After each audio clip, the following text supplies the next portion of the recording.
Call to order, please.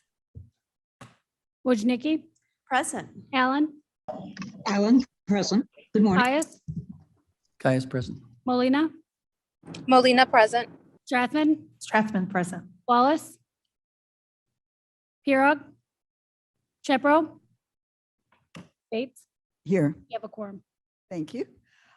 May I have a motion to approve the minutes from July 16th, 2021? Caius moves. Wojnicki seconds. Nikki seconds. Roll call, please. Allen, Allen, aye. Caius, Caius, yes. Molina, Molina, yes. Strathman, Strathman, yes. Wallace, Wojnicki, Yes. Yes, thank you. Thank you. We are honored today to have a couple of people signed up to give us some public comments. So I would like to call Paul Cameron. Mr. Cameron, please come to the podium. Is the mic there?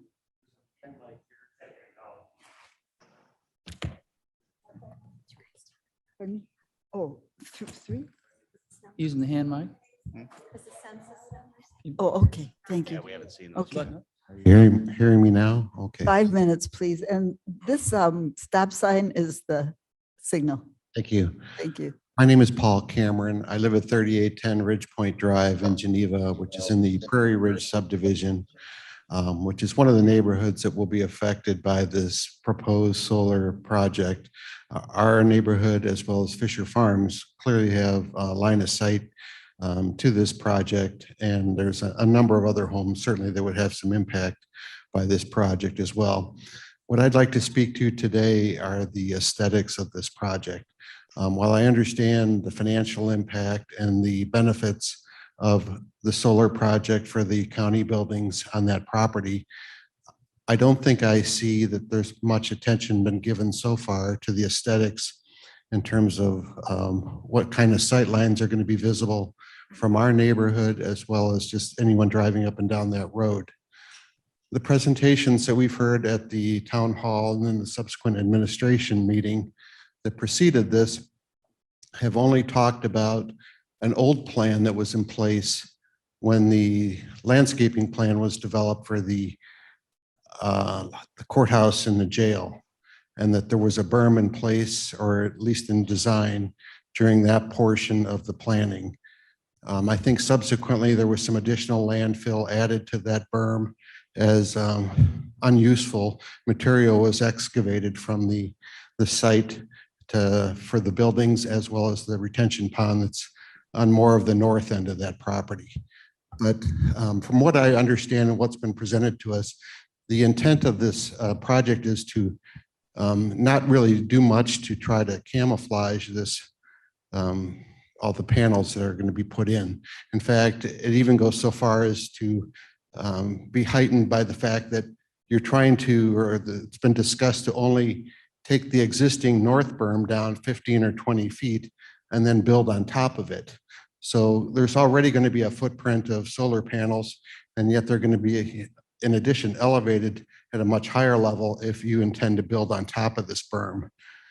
We would just ask that you please reconsider that approach and try to come up with some meaningful landscaping that will protect our views and our home values. I don't know why it can't be completely flattened and then have the site built on a flatter plane and maybe use some of that material to berm up as can be. And I understand there is a need to keep the sun reaching these panels for them to be effective, but there already is a south berm, in fact, in place for some protective views of the parking lot down there for where some of the officials park. So there already is some effort to have another berm there. And I think this could just be improved if you give some attention to the landscaping portion of this thing. We have a lot of concerns, whether it's health, aesthetics, how the decommissioning of this project will work. Other plans, like in DeKalb, where there's more of a formal policy, have very formal constructs in terms of how the decommissioning aspect of this type of project will work too. If this company were to just disappear at some point in time, there may not be any meaningful money available to do a proper cleanup and tear down of this project once it's over at the end of the lease terms. So I think we need a lot more thought given to certain aspects of this, but certainly more to the aesthetics in terms of the design. Because while I do understand the financial benefits of this, there are some aesthetics components to this that really need to be addressed better to be good neighbors to us. Thank you. Thank you very much, Mr. Cameron. We don't comment right away, but we hope we'll answer your questions today. And John Mead, please.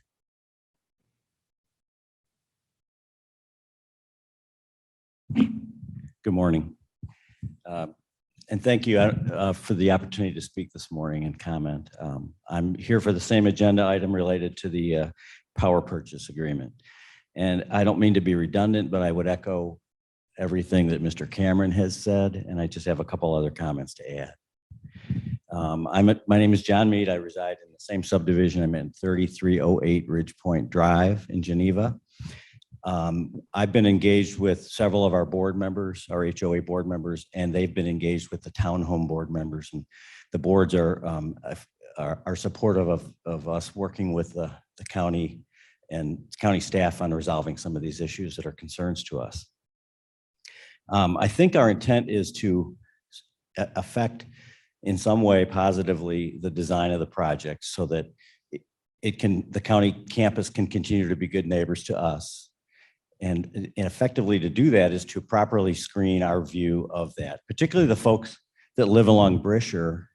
The way the topography is out there, that their main living space is the second floor of their home. So they already look down on the site. So it's important to get the field as low as possible and effectively landscape or berm screen at least the Brisher side of the property to avoid the visibility of the field. I don't think maybe we can never eliminate that the view of it from Brisher or from these homes, but if we can effectively minimize it so that the two can coexist, that would be great. The existing berm that's there, and one of the things I want to ask Ms. Klee is, everybody refers to the north berm. I'm not sure exactly what the north berm is. I see one large berm. I see other small mounds, but when I look at the berm, if you come out of our subdivision onto Brisher, there's a large berm that was built basically east to west. And that's the berm I believe that you were talking about shaving off 10 to 20 feet of. What I'd like some consideration to be given to is further lowering that berm, flattening the site, using some of that excess dirt to create a bermed landscaped screen, at least along Brisher. And I realize, as Mr. Cameron said, you have to balance out the sun angle and getting sun to these panels, but we need to effectively screen the visual if we can. There's also been some discussion of that the property, the 3,800 panels need to be protected with a fence. And if we have a bermed landscaped screening along Brisher, maybe the fence can be more decorative in nature than just a chain link fence, and or put on the north side of that landscape berm and landscaping, so the folks aren't looking out, sitting on their decks looking at essentially, commercial protective fencing. So just a couple things to consider. The other day I was at I think it was the administrative meeting, and board member John Martin had a suggestion that maybe the county board work with the city and or City of Geneva to talk about putting some landscaping, meaningful landscaping on the south side of Brisher, such that it affects less the sun's angle onto the panels, but it would also help with the views from the homes here. So it's the other side of Brisher. Obviously have to be some coordination. There's some costs we realize in going to a decorative fence to going to increased landscaping, but hopefully that is something that can be incorporated into the budget, and considering the 25 years of savings, that it would be in the end something that's doable. So just want to stress, now is the time to get this right. We've been good neighbors. The county facility it operates as a quiet neighbor, and we hope to continue that way, but now's the time to get this right. Once you install panels up on top of a berm, it's never going to change. You're never going to come back and lower those. So now's the time to get the height right and the transition and screening right. So we intend to work with Ms. Klee and other city staff, our aldermen and our county board rep, Mr. Wallace, to have them come out to the site and see the perspectives from the homes, and they're willing to do that. We're in conversation to do that. So I think the Cameron said that anybody today that would want to come and see that perspective, they're happy to host them on their deck for a few minutes after this meeting, if that works. But thank you for your time. I appreciate the opportunity to speak. Thank you very much. Yes, I understand we're invited to your porch, to your balcony to see what it looks like. Thank you very much for that. Thank you for the public comments. Do we have any other public comments today? Okay, thank you. I'd like to move along in the agenda to Judy Walnut. Ms. Walnut, please. Thank you. Today we have with us Walt Kelly from Illinois State Water Survey. Walt was previously involved in our Kane County multiple studies that were done for water quality in our private wells. We presented those several years back, and the increase in chlorides that we're seeing in those private wells as a result of the road salts. So he's been very integral in the information that's coming back to the county board as it relates to our shallow aquifers and the water quality in those aquifers. Mr. Kelly recently completed a 3-county study of lead in our domestic individual private wells. I know this has been a matter of discussion, certainly for municipalities with the replacement of lead service lines. Those municipalities do have opportunities for grant funding above and beyond what is available to our individual landowners. And so I thought it was important to bring Mr. Kelly here today to give an update on the study that he did for the lead in our private wells. So the board has some additional background if some funding opportunities come available. So I will ask Mr. Kelly then to, or Mr. Peters to bring up his presentation, and we can hear from Mr. Walt Kelly. Thank you. Thank you, Jody. Can everybody hear me okay? Yes. Great. Okay. Yeah, thanks for the opportunity to present this research. This was work done in conjunction with some public health researchers at the University of Illinois, Chicago and Northern Illinois University. And the funding came from the Illinois Sustainable Technology Center. And the next slide, please. So lead in public drinking water is regulated by the lead and copper rule, which sets an action level of 15 parts per billion for lead at customer taps. It's currently under revision with a recommendation to lower that action level. However, in Illinois and most, if not all states, there is really no regulation of domestic wells for water quality. Studies in several other states suggested that waterborne lead might be a concern in homes with domestic wells. So we were interested in learning if this was also true in Illinois. Next slide, please. So lead in tap water is mainly from lead service lines, solder or brass components within the plumbing system itself. These have been banned or limited in recent decades. So our main concern was with older homes that might have some of these higher lead components in their systems. Next slide, please. In addition to homes' pipes and fittings, there are also potential sources of lead in the well itself, especially, again, the older wells, including things like packers, brass components in the pumps, and galvanized metals. Thank you. Next slide, please. So leaching of lead from lead pipes and components is mainly a result of corrosivity of the water. This is a function of the water chemistry, and you can see there's a whole host of parameters that can affect corrosivity. If you could click the next one. But the most important factors are these here at the top: pH, alkalinity, chloride, and sulfate. Next slide, please. So there are several measures of corrosivity that are used for various applications. They all have their limitations. The one that we picked to study the most in this particular research is something called the Larson-Skold Index, which has been around for 60 or 70 years by now. And the equation right there shows just in general that if you increase chloride or sulfate concentrations, or you decrease the alkalinity, in the water, then the water becomes more corrosive. And so this Larsen-Scold index is just kind of a rough measure of how corrosive the water is. Next slide, please. So our study was designed really as a pilot study, just kind of a first, pass at determining whether this is even an issue in Illinois. So we identified 3 counties with a wide geographic range in different hydrogeological settings: Jackson, Peoria, and Kane counties.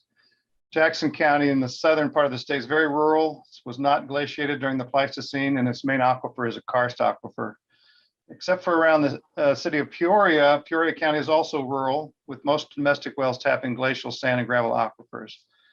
Kane County is the most urban of the counties, with an eastern corridor being urbanized for a long time and increasing urbanization in the central part of the county.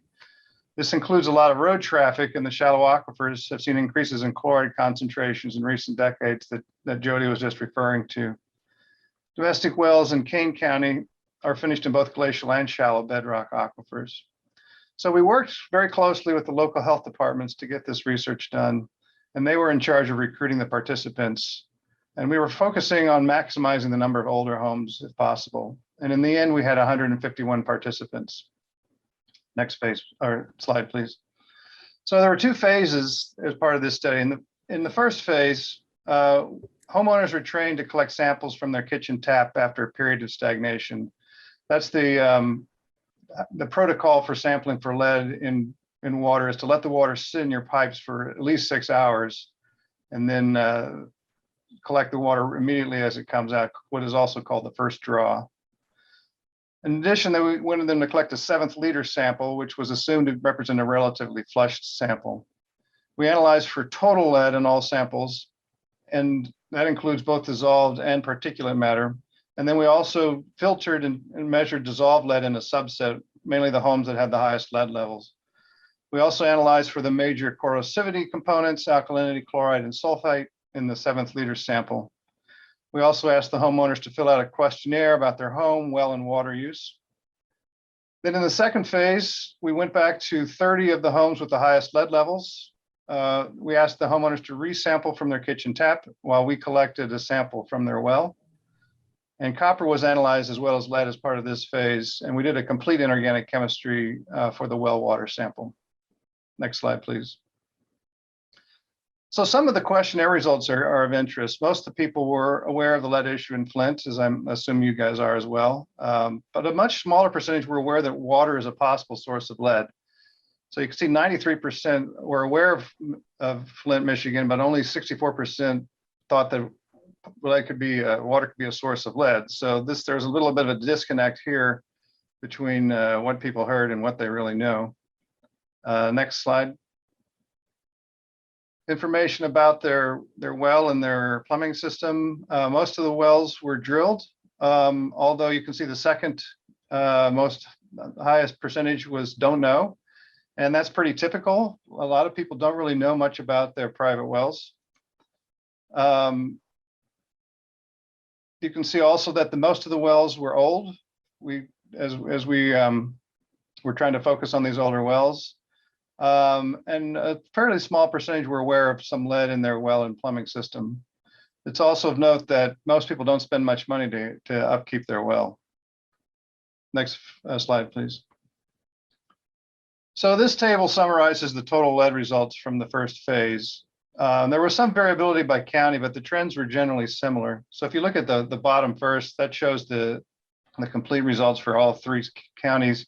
So almost about half of the samples had detectable lead in the first draw, and 34 or 23% in the 7th draw, in the 7th liter. Kane County was a little bit lower, 44% in the first draw and 13% in the 7th liter, that kind of flush sample. Concentrations were almost always greater in the first draw, although not always. And the concentrations could be quite high, with 5 of the samples, 3.3%, were above the 15 part per billion action limit. The highest concentration we measured was 76 micrograms per liter. Next slide, please. There are also clear differences in chemistry among the 3 counties. Jackson County has significantly lower concentrations of alkalinity and chloride, While Kane County had the highest chloride concentrations, that's most likely a result of the road salt runoff, but it had relatively low sulfate concentrations. So we used threshold values of 0.8 and 1.2 for the Larson-Skold index as kind of parameters to determine whether it's low, intermediate, or high corrosivity water. You can see most of the water in all three counties, about 80% in each county, was considered low corrosivity. Okay, next slide, please. So we did some statistical analysis, and these are the main findings that we found. First, older homes were more likely to have detectable as well as elevated lead levels, which is what we expected. And second, older homes with corrosive groundwater, as measured by the Larson-Skold index, were especially prone to having detectable lead. Next slide, please. This plot shows particulate versus total lead concentrations for the subset of samples with the highest lead levels. So you can see on the x-axis there, that's the total lead. So that's everything that's dissolved and particulate together. And then on the y-axis, that's dissolved lead. So that's water that's passed through a filter. So that line shows the one-to-one relationship. So any symbol that falls along that line would indicate that all the lead was in the dissolved form. And you can see for many of them, most of the lead was in the dissolved form, but for almost all samples, there was some particulate lead. This was especially true with the samples with the highest concentrations. As you can see there, those two red triangles and two black dots, those were our highest concentrations, and they were almost all particulate lead. Next slide, please, thanks. So in phase 2, we collected samples from the well in addition to the kitchen tap samples. So this plot shows the concentration of lead, total lead in the different groups of samples. So on the left is the first draw, then the 7th liter is the flush sample, and then on the right is the water collected from the well. So if you just look at Kane County, you can see most of the elevated lead is in that first draw sample. There's still some in the 7th liter, but basically none was found in the well. And that's indicating to us that the source of the lead is really from the plumbing system, from inside the house. Now for Jackson County, I'll just mention that we did find a few samples where there was there was detectable lead in the well water itself. That wasn't found in Kane or Peoria County, but it was found in Jackson County. And that had something to do with their chemistry that I'll talk about in a minute. Next slide, please. So this shows a plot of the lead concentrations in the first draw, in the first phase of the study. And then on the y-axis is the lead in the first draw and the second phase of the study. So theoretically, all things being equal, we would expect all the dots to fall along that one-to-one line, that they should have the same concentration no matter when we take the sample. But as you can see, there's quite a bit of variability, and especially those samples that had really high concentrations that were mainly particulate lead were much lower when we went out the second time. So this shows there's a lot of variability in these lead concentrations, especially probably having to do with the particulate matter. And so this is a little concerning because you could go out and collect a sample from your well or your tap and not find any lead, but then a couple of weeks later you might go out and find some. So it's hard to know when you actually might have a clean sample.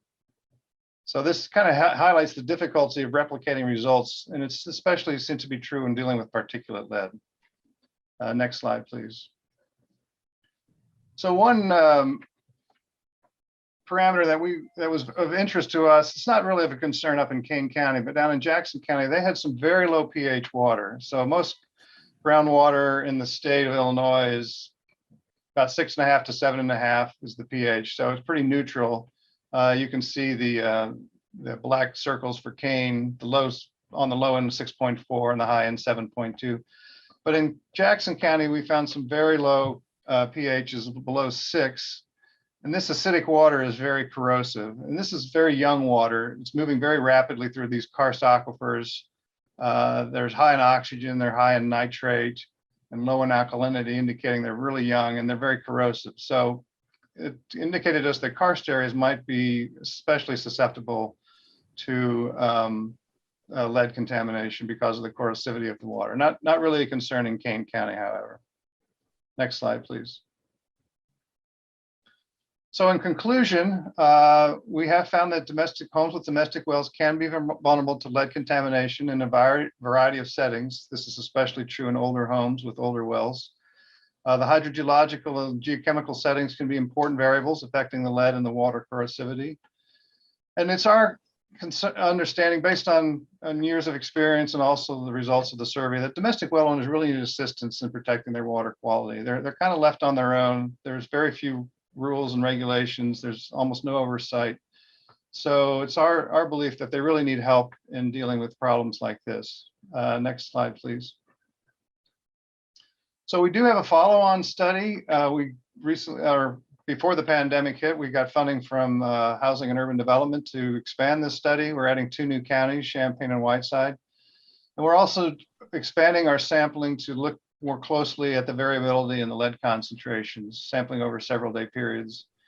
We are also providing and evaluating mitigation measures, and this can include replacing lead-containing components in the plumbing and the well, adding a reverse osmosis kit system to in the kitchen, or using a point of use filtration. And then we'll evaluate how effective those are at removing the lead that people have. And this includes Kane County and as well as Peoria and Jackson County that are part of this follow-on study.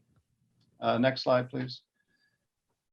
And so this is my final slide. Just want to mention that the Water Survey has developed a program called privatewellclass.org. This is a series of lessons that people with private wells can take free of charge at their own self-pace.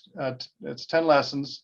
And there's also additional webinars with answering particular questions. They're recorded and available online. There's a couple of them on lead, I know.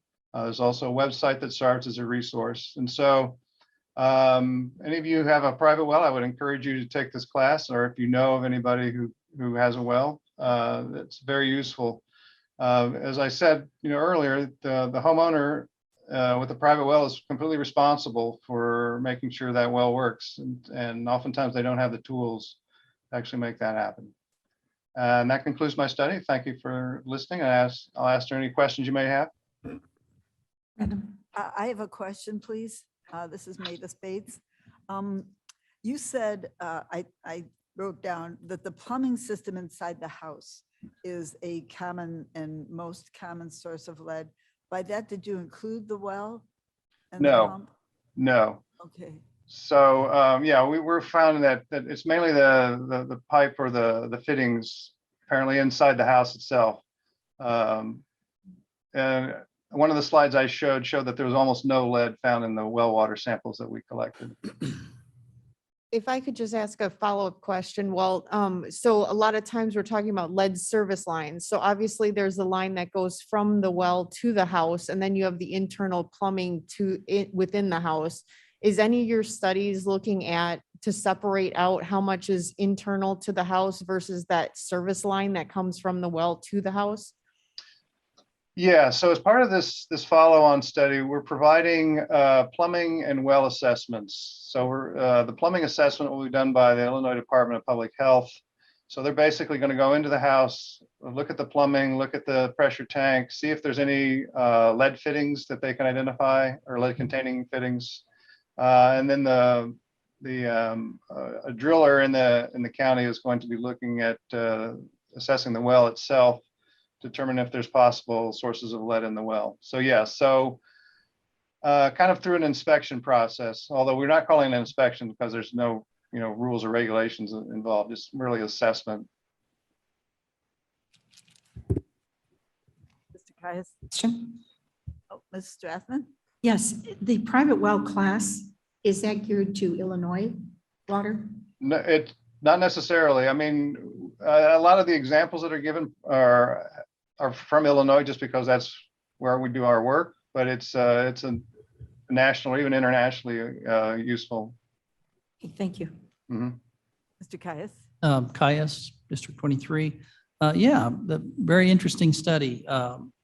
As far on the part of the class here, have you gone to the like our Kane County Farm Bureau, the Illinois Farm Bureau agencies? Because I know they offer testing two wells here in the county for farm that are farm related, but it seems like that would be maybe a good way to get it out to market and educate people Yeah, that it's available. That's a good idea. We have not actually approached the Farm Bureau in any of the counties on this study, but yeah, the sampling, as you say, that they offered was for things like nitrate that are concerned in rural areas. Of course, the sampling for lead is a little different because you have to take it in the house and you have to let the water sit for a minimum of 6 hours. So it's a little more complicated, but and the homeowner usually has to do it themselves. So the class might be able to be, it might be a conduit for reaching people to increase your size of that are taking the class. Yeah, reach out into the community. Thanks for the suggestion. Yeah, question about I got three questions I made notes here on, and I apologize. I looked at this last night, made notes on my computer, and I guess I didn't stage it right. I think I left it on the dryer this morning when I went out the door. Why did you pick these three counties? Was it, what was the strategy for picking these three? And then also why the next two, Champaign's got the university, it's nice and convenient, of course, but. Yeah, so the short answer is we had local health departments who were interested and willing to work with us. We did provide them some funding. We were looking for a kind of a variety of kind of hydrogeological conditions and geographic. Initially, we were looking at some preliminary data, and we wanted to focus on counties that had already shown that they had some lead issues with like lead levels in children, things like that. And unfortunately, it just came down to some county health departments were just not interested or didn't have the bandwidth to work with us. And so these three, or actually now 5 counties, are the ones that really stepped forward and said, yeah, we're really interested in this, and we'd love to work with you. So the short answer is it's really those counties stepped up. I had a question about on your third or fourth slide there was the word premise, like premise lines. It was, I thought I was looking up some of the, can we pull up the slides? Like in the third paragraph or something, maybe you can find it for us. And when I was looking up, I was interested in finding out about okay, right there, the last line, well casing drop pipe for pump premise plumbing. Is that premises, or is that a new term for me? No, that just means it's the fancy word for home. Okay. Just curious if I missed something. No, Also, I was curious about the LSI scale, and apparently there are 2 scales listed. I Googled it to go to a credible source, of course. There was your Larson, and then there was a French sounding name or something. Are there 2 different scales? Langolier, there's actually more than 2. And we looked at several of them. The Langolier, the problem with that is you really need a complete water quality analysis, and we didn't have the funding to do that. And one of the things I mentioned, pH being important, and the issue with pH is unless you take the pH measurement when you collect the sample, you can't really, when you take it back to the lab, it may change. So part of pH is the dissolved carbon dioxide, and oftentimes that just degasses naturally. And so you get a different pH reading when you go back to the lab. So we didn't use that one just because we didn't have the data to actually use it. Not that there's anything wrong with it. Just didn't fit they have the same, I hate acronyms, LSI, they're both LSIs. Yeah. So we did the LSI test, and this guy did the LSI test, and There you they go. didn't have the same name, and they didn't have, I don't think they had the same formula. The one on your paper that we got from you looks like a Morse code, ...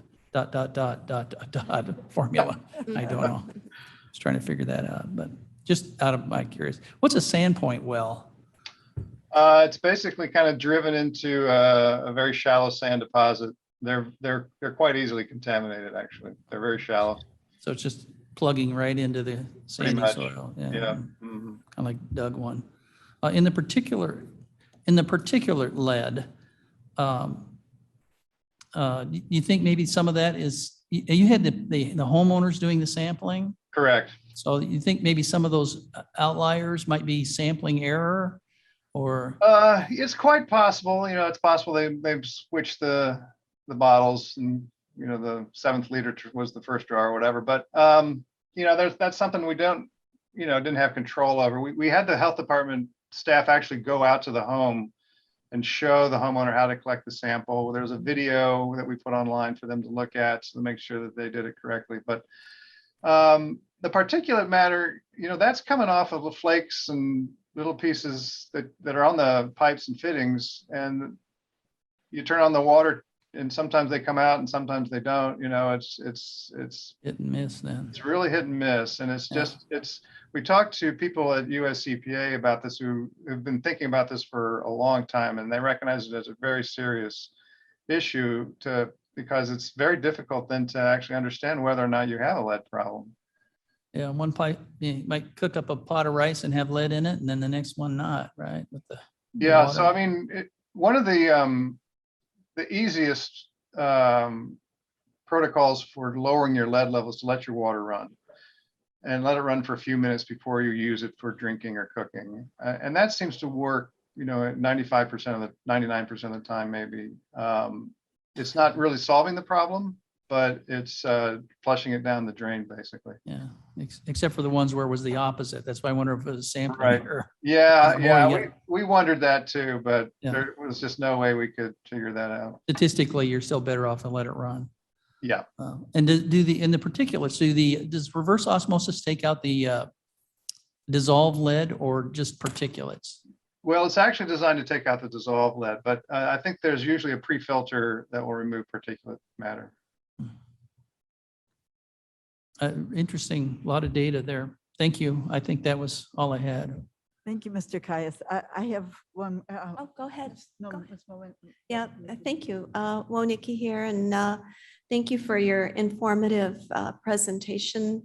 My district is, I have the highest concentration of wells in Kane County in my district. And I'll pass around the information about your private well class. Thank you so much for that. And just a quick question, in checking the water on the interior of the house, does a water softener make a difference in your study?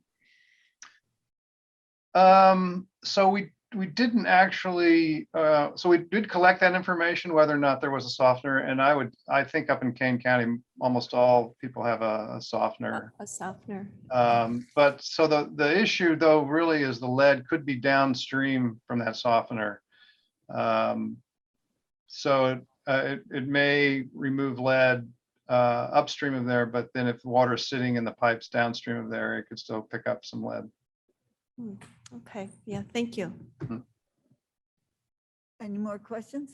Actually, yeah, I know, how can we help? I guess, I think I had help down there. If we want to help other than getting it out to our neighbors and things, how can we as a county or our staff help best? Well, I guess I would suggest you talk to your health department. You guys have a great health department. They've been very active. We haven't actually gotten started with them yet on this next phase of the project. Yeah, I guess I would talk to them about ways to reach more people and to have more data collected so that we can identify, part of the, we were hoping that part of the infrastructure bill would include things for rural communities and rural homes, things that like this, issues that it's very difficult for an individual to deal with because it can be pretty expensive to deal with a problem like this. But I don't know if you guys have kind of funding programs that could help out with that or not. I think Kane Connects periodically runs an article about contacting the health department and water studies. You bring a water sample. I think anytime you can bring a water sample over to the public health department, and they'll check it for you. Yeah, and we have a lab at the water survey. So if anybody is interested in collecting a sample and sending it to our lab, we ship out the bottles in the shipping containers. So if they want to check, they can. It's very simple. It's a fee. There's a fee. I can't remember how much it is, $30 or $40, I think, for a lead analysis. But I don't know. Maybe you don't want to know. I don't know. Sounded like some people didn't know. Yeah. In consideration of the time. Sorry. I would like to. Copy, please. Oh, Copey, Mr. Copey, yes, please. Thank you, Madam Chair. My question is in regards to the chloride. Is that the premise of my concern is that chloride essentially the same as table salt chloride? Is the first question, and then the second question is, what are acceptable limits for chloride? Is there an acceptable limit for the chloride? And what is there a cause for alarm? So chloride, yeah, it's basically table salt. It's most of the chloride that's getting into the shallow aquifers is sodium chloride through the road de-icing processes. So chloride is not toxic to humans, but it is, as you hopefully got from my presentation, it's a corrosion issue. It's an ecological problem if it gets into streams and wetlands. So the EPA has set what they call a secondary standard of 250 milligrams per liter, and that's basically for taste issues. They also have some ecological standards, and these are kind of complicated. There's like a 4-day one and a 1-day one, a chronic and acute standards. And in some of the streams in Kane County and other parts of Northeast Illinois, yeah, they're reaching and surpassing some of these standards. So yeah, I think it's a concern. I'm not sure how much we can do about preventing it. I mean, part of it is doing sensible salting. I know Jody is part of that committee, I think, looking at ways to reduce the application. But, you know, sodium chloride is so soluble, it's going to get into our water resources no matter what. So the best thing is to try to limit it as much as possible. But of course, we need to keep our roads clear and safe in the wintertime. So it's a real conundrum, and I don't really have an answer for that. But it is a bit of a concern that it's getting into our shallow aquifers, in my opinion. Any more questions? Well, I have one more comment. Lead is a zero tolerance toxin. Is that correct? Do people know that? Is that part of your efforts here? Yeah, so when we send the results to the homeowners, we mention that there is no safe level of lead in drinking water, you know, and to contact their health department if they have issues and concerns. Okay, thank you. Thank you, Mr. Kelly, for your You're welcome. presentation. Thank you for having Ms. me. Walnut, do you have any other comments to add? Okay, this was very informative, and by the number of questions, you can see how interested we are in this issue. And we will be very interested to see phase 2 of your study, because that's where the solutions will come in, right? I certainly hope so, yeah. Okay. Oh, Mr. Shepro? Yeah, so I guess what is the county follow-up to all this information? I mean, other than being informed, what could the county do in terms of increased regulation, monitoring, et cetera, that would be within the authority of the county and the to do? I guess that's a question for either our speaker or for Jody. I think certainly one of the things is to continue to work with Illinois State Water Survey to get the best available data. We do, as Ms. Wojcinski mentioned, we have a lot of older wells that predate 1986. And the concern is that the education level and the information isn't out there. One of the requests we sent in to Lauren Underwood's office was for some funding for the county to directly engage with private well owners and start to install the filters that Mr. Kelly spoke of as a first step in our lower to moderate income areas that have private wells, to ensure that they are having safe lead levels coming out of their drinking taps. The next phase of that potentially would be to start to work with homeowners on their plumbing. We do know that we do have some lead service lines from our private wells going into the house, which may be a major contributor. And so we'll be looking for Mr. Kelly's second phase of the study to give us more information about how much is interior to the house versus lead service lines. And the challenge with that, the ARP money does have a water quality portion. The challenge for these individual landowners is that there isn't the funding available out there for lead remediation like there is in municipalities. And so not only do we have a very large number of private wells, but we also don't have funding for these folks either. So it's both of those paths we're going to need to follow, both from the educational side of things. The kind of just belt and suspenders approach would be to do the filter and some of the plumbing replacement. But again, as Mr. Kelly pointed out, it's going to be very expensive. And unfortunately, many of these wells are in our low to moderate income areas. And so funding will be a challenge for them. Do you have an estimate on the number of wells that are potentially affected? It's in the thousands, easily in the thousands, if not tens of thousands. So and would the remediation, if you had to do a new well, I assume it would have to be a deep well and not a shallow aquifer well. That's not necessarily true. In our county, we have opportunities to do shallow as well as deep. The well, I think contributions from the well is kind of the easier piece to piece out. I think the more complicated issue is the plumbing within the house. Yeah, I would agree with that. I don't think the wells as a rule are going to be the issue. Okay, I'm sorry. Now I do have to ask one more question because I'm a little, I don't understand something.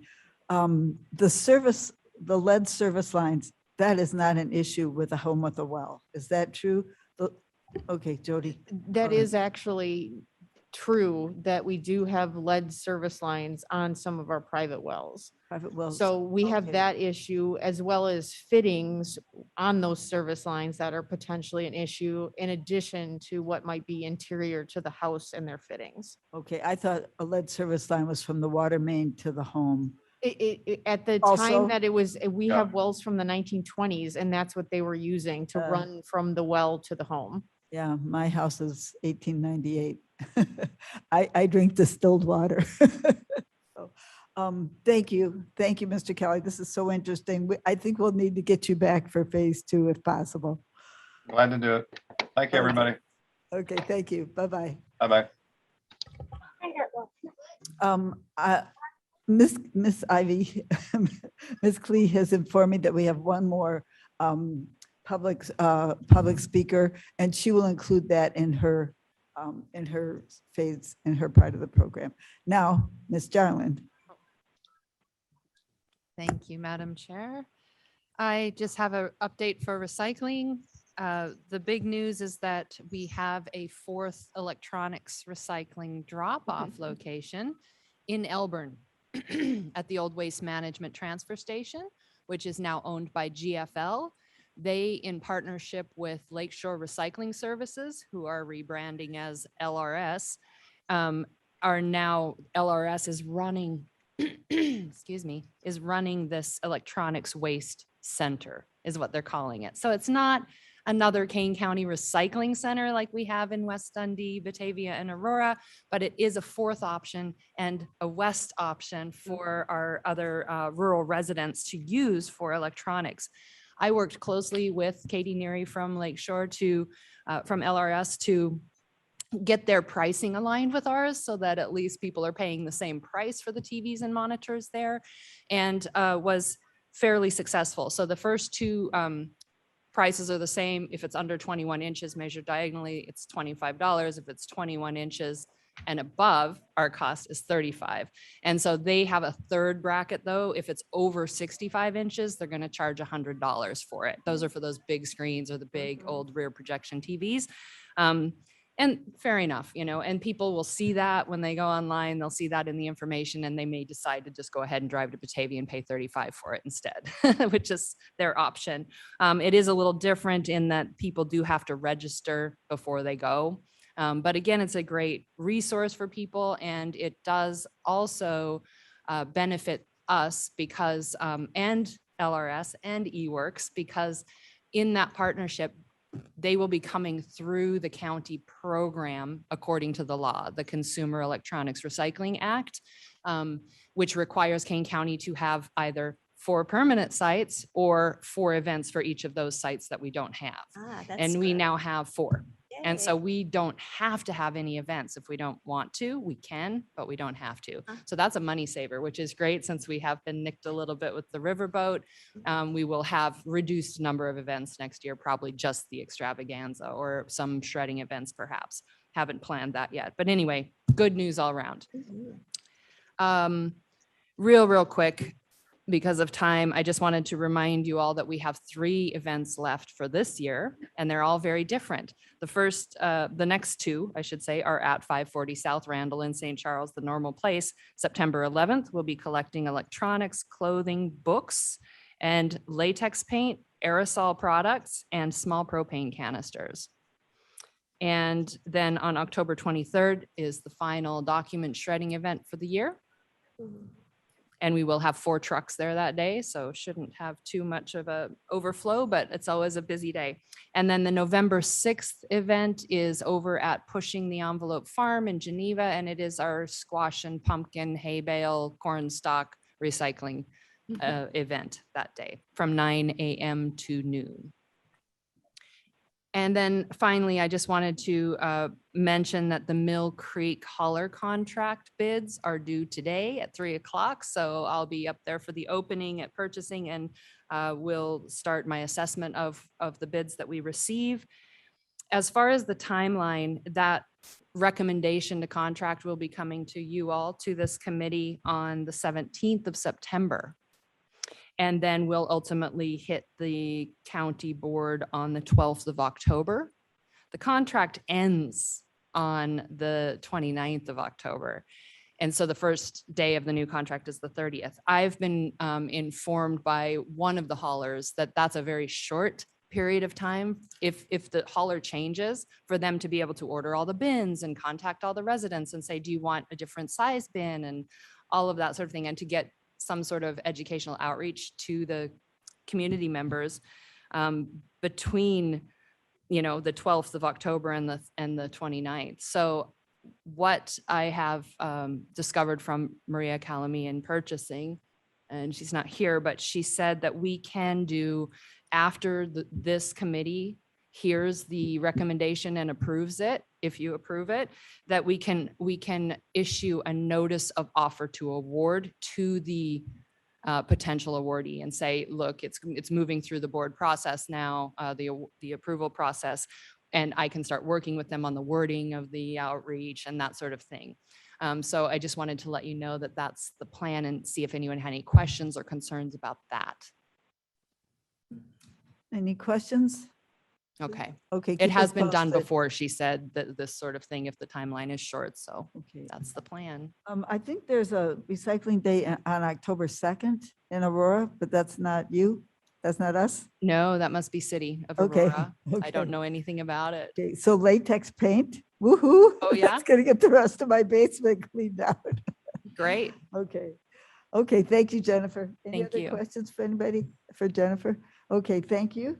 Now I would like to call on Ivy Clee. Hi, everyone. Good morning. So we did miss a public comment earlier in the meeting. Is it all right if I read that? Yes, please. Okay. And I'm sorry about that. That was a miscommunication on our end. So this public comment that I'm going to be reading was submitted by Sherilyn Cameron. Dear committee and board members, thank you again for listening to my concern about the planned solar project at Peck and Bricker Road. How can I be assured that there will be no adverse health effects from living so close to a massive project of this size? I am sure there have been studies done showing no ill effects from the solar panels installed on roofs of homes, but this project is different. Plans are to install 4,352 solar panels within 250 to 400 feet of residential homes. What studies address the exact situation? Who have the studies been done by? What was their vested interest in the study? Would you choose to have your family live next to a huge solar farm? Please keep these questions in mind as we hear about the results of the studies that will be presented later in this meeting. Thank you for understanding my concern, Sherilyn Cameron. Thank you, Sherilyn, for those words. And thank you to everyone who did speak at public comment. We appreciate your feedback. And today I have a resolution for approving the solar power purchase agreement and lease for solar energy with GRNE Solar Field for a 2 megawatt field at the Judicial Center. So we're bringing this resolution today to the E&E committee and asking for approval of this resolution. The documents that are attached in the agenda are the power purchase agreement, the land lease, and a bid synopsis. So the bid synopsis is a summary and analysis of all of the informal bids that were submitted by solar vendors. We sent out a request for proposal for more information regarding the solar project in May. So the bid synopsis summarizes that GRNE Solar had the highest, ranked the highest in our evaluations. So please feel free to reference that bid synopsis, and please feel free to let me know if you have any questions on that. We have been working with Progressive Energy Group. Arnie Schrammel is here today to answer any questions that any board members have. And also we have Eric Peterman, the CEO of GRNE Solar, on Zoom today to answer any questions at the end. I have a presentation that I would like to present before we move forward with the resolution. Blair, if you want to head to the presentation. So this is the power purchase agreement. Ms. Klee, I'd like to add for the public that this agenda is on our website under the committees and energy and environmental, the agenda for today. So all this information is on our website. And my contact information will be available at the end. So please feel free to reach out to me and I can send that directly to you. So the last E&E committee meeting, I brought a presentation to discuss the details of this project and gain feedback and interest from the county board members. And so today we are moving forward with the resolution for the approval of the power purchase agreement and lease. Next slide, please. So here we have the proposed solar site. So the site is at the Judicial Center at the northeast corner of Peck and Bricker Road. You can see that those are labeled on the image up there. At first, we were looking at a few different sites on the Judicial Center campus. So we looked at the roof of the multi-purpose building. We looked at the field that is to the northeast of the multi-purpose building. And then we looked at this site. We had solar vendors come out and do a site assessment to see which site would make the most sense and be feasible for implementing this type of project. And a majority of the solar vendors came back to say that that this site would be the most feasible for this kind of project. And we also had to keep in mind for any future proposed additions to the Kane County master plan for this campus, we wanted to make sure that this project site would not interfere with any future additions of the Judicial Center and the parking lot that you can see up there. Next slide, please. So we had a town hall meeting last Tuesday in the Kane County boardroom. Oh, thank you. Thanks. We had a town hall meeting here on August 3rd at 6 o'clock. So I'm just going to give a quick summary of what happened at that meeting. We had 19 attendants via Zoom, 5 attendants in person, and 89 views on the YouTube channel. So there was a good amount of participation from the public. Some of the main concerns that the residents addressed during that meeting and that were also talked about today were the chain link fence that is proposed to go around the solar array, the direct view of solar panels for the neighbors. So this image was submitted by the Camerons to the right. You can see that's their view. And then also a decrease in property values was another issue that was brought up during that meeting.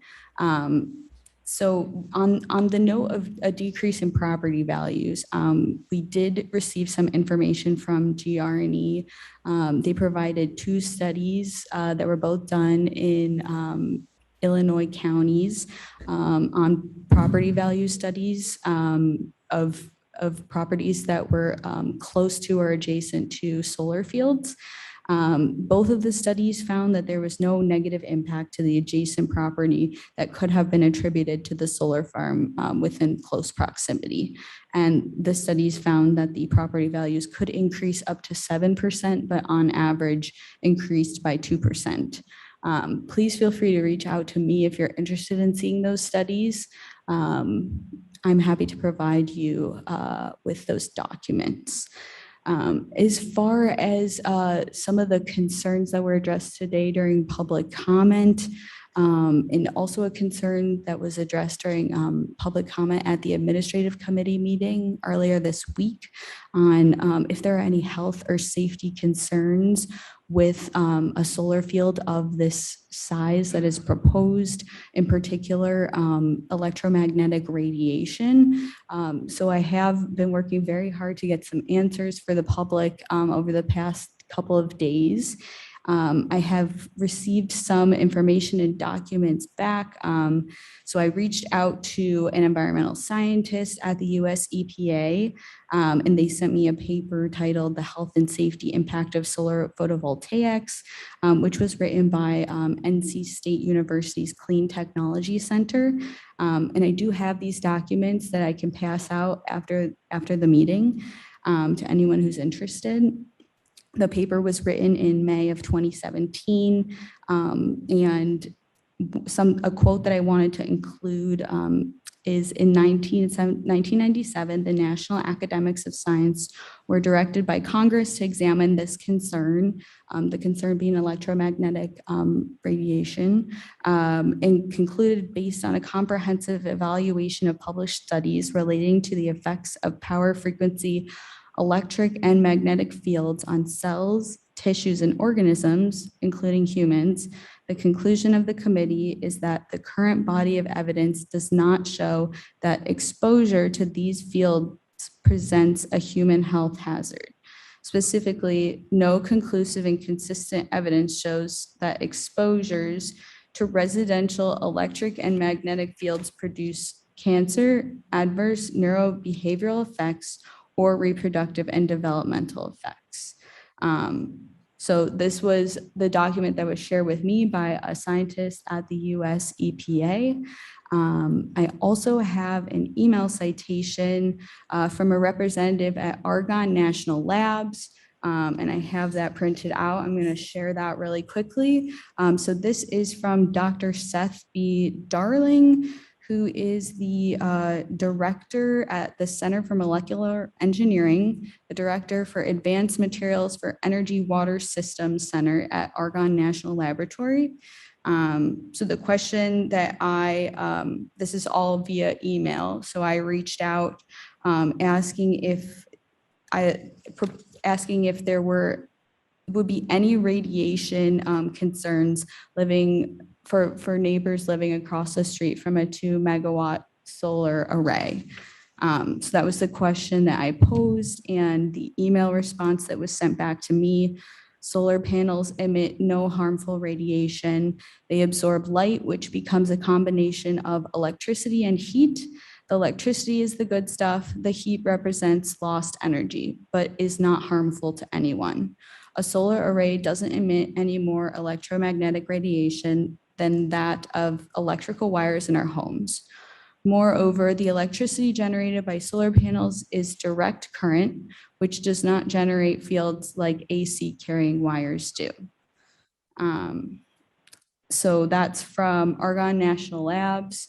And then I am also in the works of obtaining a citation from a representative at Fermilab. I was also put in touch with a representative from the University of Illinois, Philip T. Krein, the research professor and director at the Granger Center for Electric Machinery and Electromechanics at the Department of Electrical and Computer Engineering at the University of Illinois, Urbana-Champaign. And I will read that email communication. Again, I proposed the same question. If there were any kind of radiation concerns for residents living across from a 2 megawatt solar field. Solar panels are designed to absorb as much light as possible. The typical concern in this direction is glare as sunlight reflects off the panels, but decent panels are much less reflective than other surfaces, less than a painted white wall on a building, for instance. Some people ask about electromagnetic radiation from panels. This comes from the inverters and wiring, not really from the panels themselves. Certified residential inverters must meet FCC Class B limits as do air conditioners and other residential appliances. The potential concern is communications interference. The only situation in which this has raised concerns are where solar farms are installed very close to aircraft navigation radars or military radars. Yes, there is literature, see for example, and he provided a document from the Renewable Energy Program Office at the U.S. Department of the Navy, which I have available if anyone would like to see. Continuing the communication, I found a number of old papers on this subject of electromagnetic interference from solar panels, but modern inverters must meet rigorous standards, and most of the papers I saw were examining obsolete technology. So that is from University of Illinois. And then we also received information from GR&E Solar. The International Commission on Non-Ionizing Radiation Protection has a recommended magnetic field level exposure of 833 milligauss. So I believe that this is the unit of measurement by which you can measure the magnetic field level of exposure. And so the recommended exposure limit is 833 milligauss. And then at the utility scale, which would be a PV site that we are proposing today, magnetic field levels along the fenced PV array boundary were in very low range of 0.2 to 0.4 milligauss. So magnetic, yep. So the recommended maximum is 833, Mhm. and this would be 0.2. 0.2 to 0.4. So the magnetic field levels at the locations 50 to 150 feet from the fenced array boundary were not elevated above background levels, and background levels are less than 0.2 milligauss. So GR&E is aware, and they are taking their measurements on that. So if anyone has any other questions or concerns surrounding the electromagnetic radiation of the solar panels, please feel free to reach out to me, and I would be happy to share any of the resources that I have. Moving on to the next slide, some potential solutions. So going back to my presentation, in addressing some of the main concerns that the folks who spoke during public comment and during the town hall meeting had. We are going to work with GR&E Solar to upgrade the fencing that is facing Bricker Road to be aesthetically pleasing. I know that was something that was brought up today, so we are aware of that. We'll have to talk to them about being able to place the fencing with it closer to the northern berm. And we are currently in the works and already speaking with Geneva to figure out where would be the best place to put parkway trees. Again, this is going to come at a cost to the county, but we could potentially use savings from this project. We definitely are going to look at placing meaningful landscaping on the south side of Bricker Road. So we just had a site visit on Wednesday, and after going out there, there is a lot of current vegetation that is both on the north side of Bricker Road and also on the south side. It kind of varies based on the placement. So I think it will actually end up working well to kind of just figure out what spots we need to place meaningful landscaping to be able to inhibit that view line. And again, we want to work with the neighbors and the public who are concerned about this project. We want to make sure we are addressing all of your concerns. Another potential solution that we had was a sign to demonstrate the environmental benefits outside of the project site.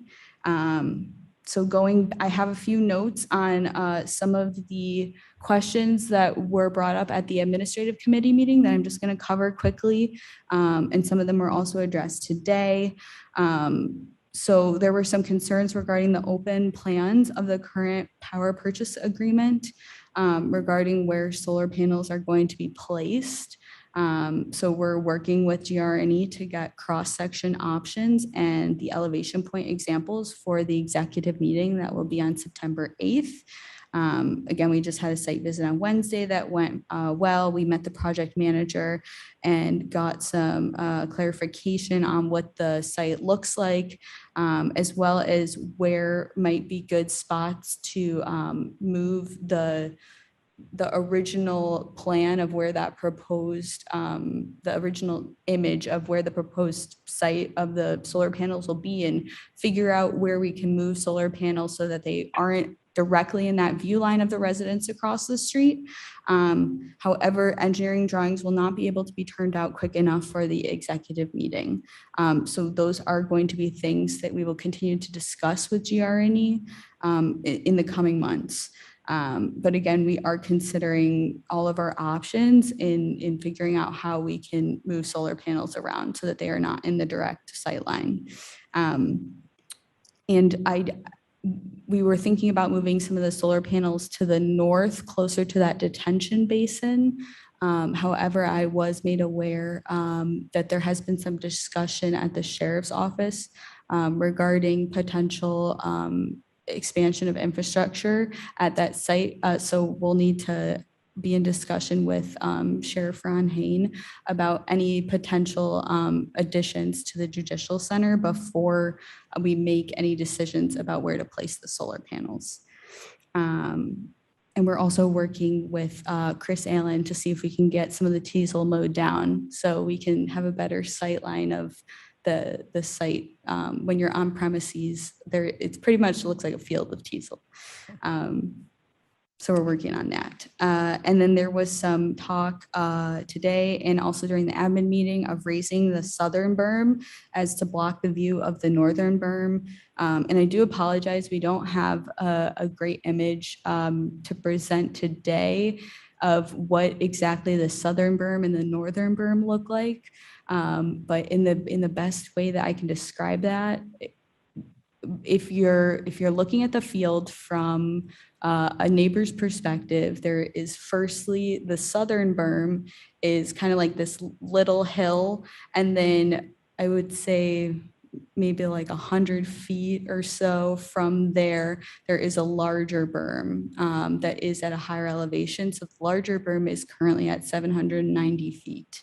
I actually don't know the elevation of the lower berm, but I will get that information for the next meeting at the September 8th executive meeting, and we will have a better picture to display to both board members and the public by then. So the reasoning that we cannot raise the southern berm, there are a few, is this would cause shading to the panels. So GRNE would have to conduct a shading study. The whole point of the solar panels is to be able to reach the sun, and should there be any kind of shading, then that would kind of defeat the purpose of the solar panels being there. And then B, there is current vegetation on the southern berm along the edge of that, and we want to keep that so as to sit in the middle of the sight line of where the homeowners are and where the solar panels are going to be. So if we were to to elevate that berm or, add any soil to that, we would have to take out all of that current vegetation. There's And some nice trees. yeah, and it's a decent amount too. We were looking at the GIS images the other day. So those are the reasonings that we cannot elevate the southern berm, and the northern berm it's currently at 790 feet elevation. It's going to be brought down by 15 to 20 feet. And this is within the I forget the name, but we checked out the original landscaping plan that was approved by, I believe, the Judicial Center Steering Committee. And their minimum elevation of the berm was at 768 feet. So that's the approved level of the berm as far as Kane County's landscaping plan for that area. And I know that there was discussion about leveling the northern berm. I think, and Jody, you're welcome to speak to this a little bit more so, but from my understanding, we can't level the berm because that would cost millions of dollars. And there is also a landscaping plan in place that we have to follow. Is there anything else you want to add to that? Yeah, there's a overflow and drainage infrastructure in between the southern berm and the northern berm that routes the water from the eastern pond to the northwestern pond. So we can't bury that infrastructure. So the soil, in order to lower the northern berm or flatten that area completely, the soil would actually have to be hauled off. And as Ivy points out, the amount of cubic yards that would need to be hauled off, and we'd have to find a disposal location for that material, would be in the millions of dollars. So it would just not be, it would be cost prohibitive to do so. So we are able to, within the area of that southwestern quarter, to lower it that 15 to 20 feet to make it a more flat area to try to keep some of the panels on the backside of that berm. But again, we're looking at all the options available based on the site views from the residents to the south to try to minimize the number of panels that are directly facing those houses. And that will be something that will come through with our engineering and the cross sections with our GIS that's being provided to GRNE. They'll be able to pull cross sections so we can get a better visual of the amount of panels that will be visible to the residents. Thank you. All right, so that. Davis with a question. Go ahead. I'm sorry to interrupt you, Ivy, but you're right on the topic, and maybe this is oversimplifying it, but without changing the height of either of the berms and considering the view that we could see in that picture from one of the neighbors, there are no tall trees on the top of the northern berm, and my understanding of the panels are that they can be placed where they not pivot, or not rotate, but pivot slightly to follow the track of the sun. Why not start just below the ridge of the northern berm and let the field begin going down the north face of the northern berm, thereby being out of the sight line of the neighbors to start with? Again, that's going to depend on the engineering. When you're on the north side of the northern berm, you're also on the north side where you would normally put solar panels on a south side. So you're going to get a large shading effect from the northern berm. So that it's certainly something we're considering where we can, but I have a feeling that we're going to need to be set back. And that's one of the reasons why GRNE wants to lower that height of that northern berm so they can utilize more of that area without the shading that potentially would occur. I'm just trying to imagine how much shade one could get if you place them in a fashion moving down that northern face, and they have the ability to pivot or track the sun, and there's no tall trees or vegetation at the top of the ridge of the northern berm. Where's the shade coming from? The sun is to the south most of the year.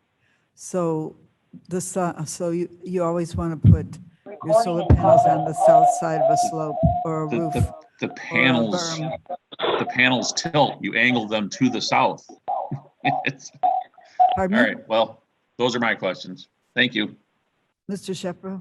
Thank No. you. Thank you, Mr. Davis. I have not studied this plan to the extent that maybe I should have, but I know the time is late. Is this plan well enough advanced that you're prepared to vote on it today, or does this need to be re-examined in more detail in light of the many public comments we got? We do need to vote on the resolution today. So we have a timeline that the solar company needs to meet in order to be eligible for Illinois funding that will allow the county to pursue this project at no cost to us. So that's why we're bringing the resolution to approve this power purchase agreement and land lease, which I have a quick summary on both and the resolution that I have yet to get to, but that is why we're bringing it today. We're bringing this item to the committee today. I would just add to that, us moving this forward in our process gives GRNE their commitment to the project, because they're going to be spending several $100,000 in engineering to get us these answers.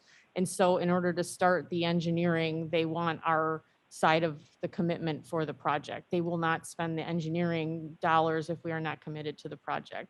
And if we cannot get it engineered correctly or properly, as Ivy will point out in the review of the agreements, is that if it's not a workable situation for the county, that there's provisions in that agreement that we would then terminate the agreement. Now, if there's been construction that they undertook, and for whatever reason, the agreement is terminated, is there a provision in the agreements where they will be responsible for removing or restoring anything that needs that?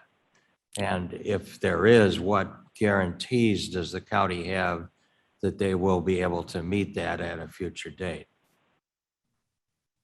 That all I was going to address some of those that's going to be in the land lease agreement.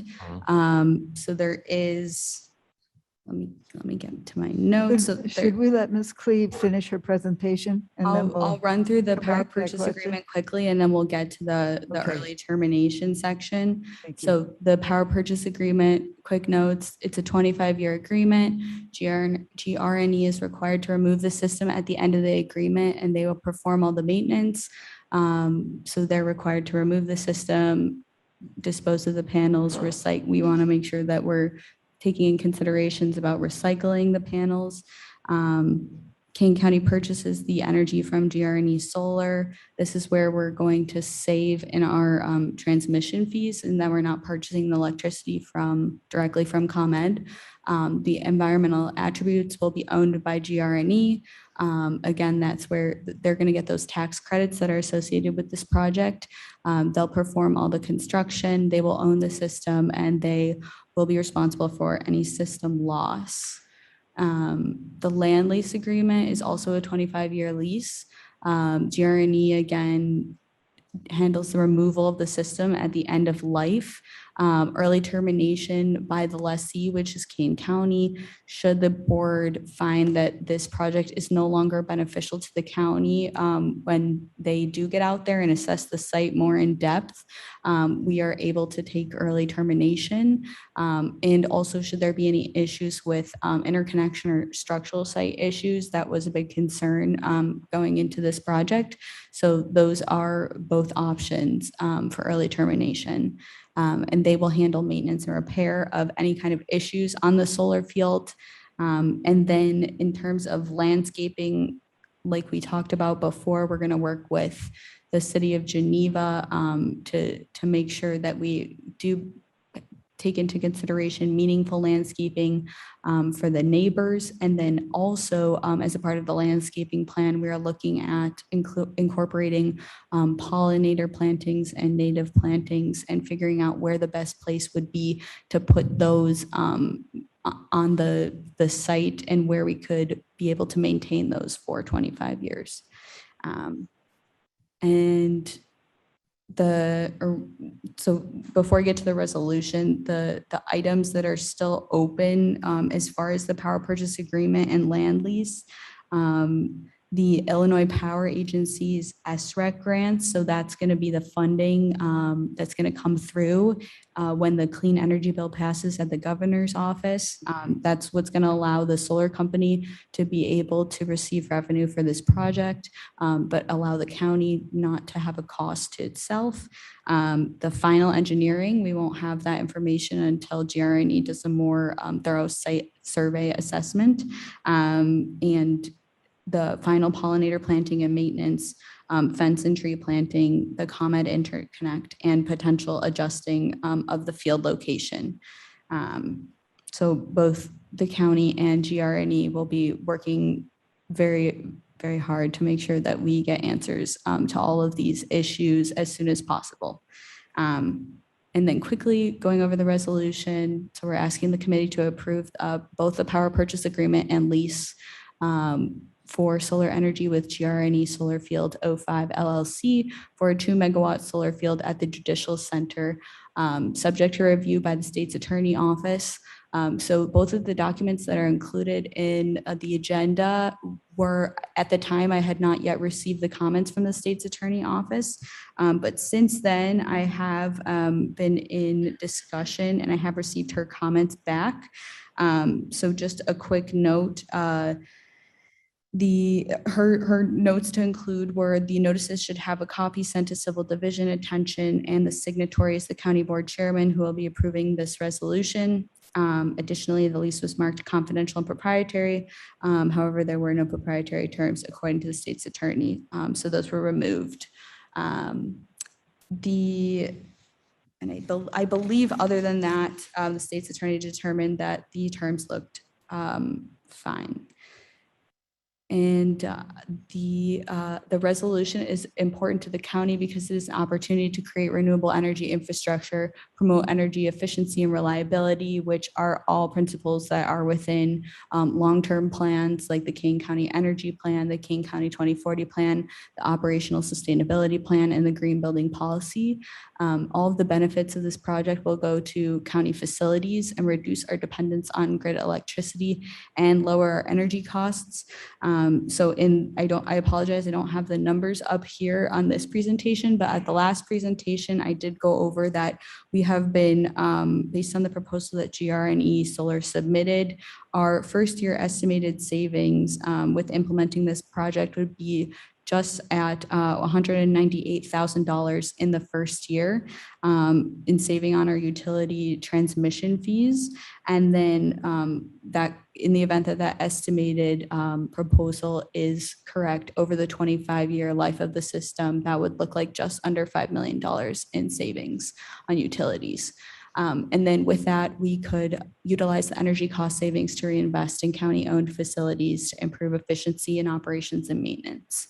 And the timeline, so this resolution was brought to administrative committee earlier this week and was passed, and it's currently at Energy and Environment Committee today, and then we will be presenting this again at Executive Committee meeting in September, and then at County Board in September as well.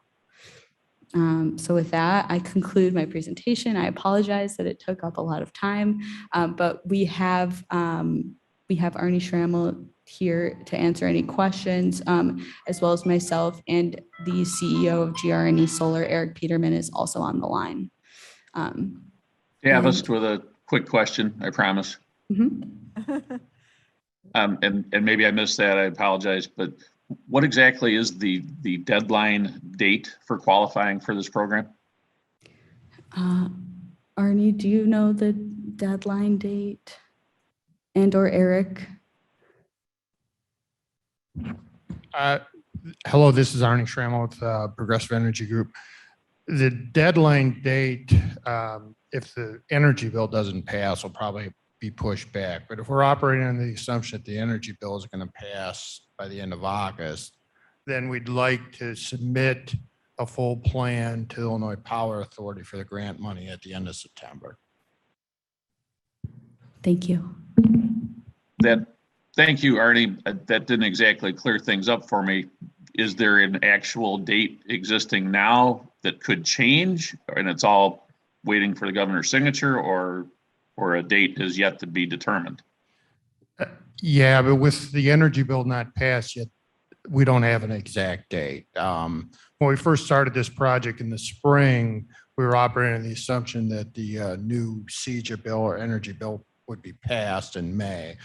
But the truth is it's up in the air right now. I can't give you an exact date. So this could push back some more. Almost everybody we talk to in the industry and government says there will be a new energy bill. And Chairman Bates is involved heavily in that new energy bill, but right now we don't have it in place. Okay. Question, Thank you. Madam Chair. I am Mr. Wallace. Yes, I thank you, Ms. Clee, for such a thorough presentation and answering all those questions. You did an excellent job. I do, though, have several different questions to ask. First of all, regarding the contract itself, I did see provisions in the contract relating to assignment and allowing assignment of the contract by the contractor. I do have some concern on that, and specifically relating to decommissioning of the project. Is there anything, and I apologize for not seeing it in the contract if it's there, is there anything regarding to requiring a bond or a letter of credit that would ensure correct decommissioning of the project? Arnie? Yes, there is provisions that as the project ages out at the end, down in years like 23, 24, 25, that GRNE Solar has to provide either bonding or proof that they're financially capable of decommissioning the system at the end of 25 years. So it basically allows the county to stop paying for power if they're not, they don't provide those guarantees. And the county will be paying roughly $140,000 a year. So the county can legally suspend those payments in lieu of there not being financial guarantees and build up a bank. So the county, if the worst case scenario, if GRNE wasn't able to, the county would be building up funds that they could hire a vendor to do it themselves. That's assuming, though, that the field at that point would still be operational. If the county would be saving that money, of course, the field would have to be operational. Yeah, and there's also provisions that the field will have a 25-year production schedule, and GRNE Solar is guaranteeing that 85% weather-adjusted production per year for the full 25 years. Okay. Regarding one of the things you talked about with, it's my opinion, I'm not a scientist, but the electromagnetic radiation, I think that you've gathered more than sufficient evidence that it's not really an issue to be concerned about. One of the questions I have, this site is within, I would think, not more than 2,000 or 3,000 feet from an FAA radar site. Has there been any discussion with the FAA about the impact of a site like this? Not yet. I'm happy to reach out to them, but I have the document that does discuss that, and I believe it's just at a distance of I believe the distance is like within 150 feet. Okay. It's pretty close, but I will double check that. That's a great point. Yeah. As far as I have some issues with the landscaping and the berming. I think that that's been raised, but the northern berm, I recall many years ago that there were issues with the roof on the Judicial Center, and specifically with lead runoff from the roof. I'm curious as to whether any of the soil that's there would be problematic if moved from the standpoint of lead leaching or any type of remaining particulate there? Would there be an environmental issue? The issue with the lead from the roof was all remediated and that soil removed. And it was actually to the north of this site, right adjacent to the pond between this site and the judicial site. So no soil in this area. This was all from the original construction before the roof was even on top of the building. So all that contamination was related to that pond and nearby that pond where that roof runoff was going by. Okay. You talked a few times about discussing this with officials from City of Geneva. The site itself is surrounded north, east, and west by the City of St. Charles. Has there been any discussion with any of the officials from St. Charles on the project? Any reaction from them? There has not been, because of the fact that the site to the southwest was the site that was chosen. It was directly in view of the residents to Geneva. Had the site to the east been chosen, our intent was to work with the residents in St. Charles on that behalf. I'm not aware of anybody to the west, even though it is falling in St. Charles, it is a field. Okay. And I know that there are some existing solar panels that are on another county-owned site to the south, the animal control, near the animal control facility. Was there any thought to expanding that site in lieu of developing this site, or is that not possible?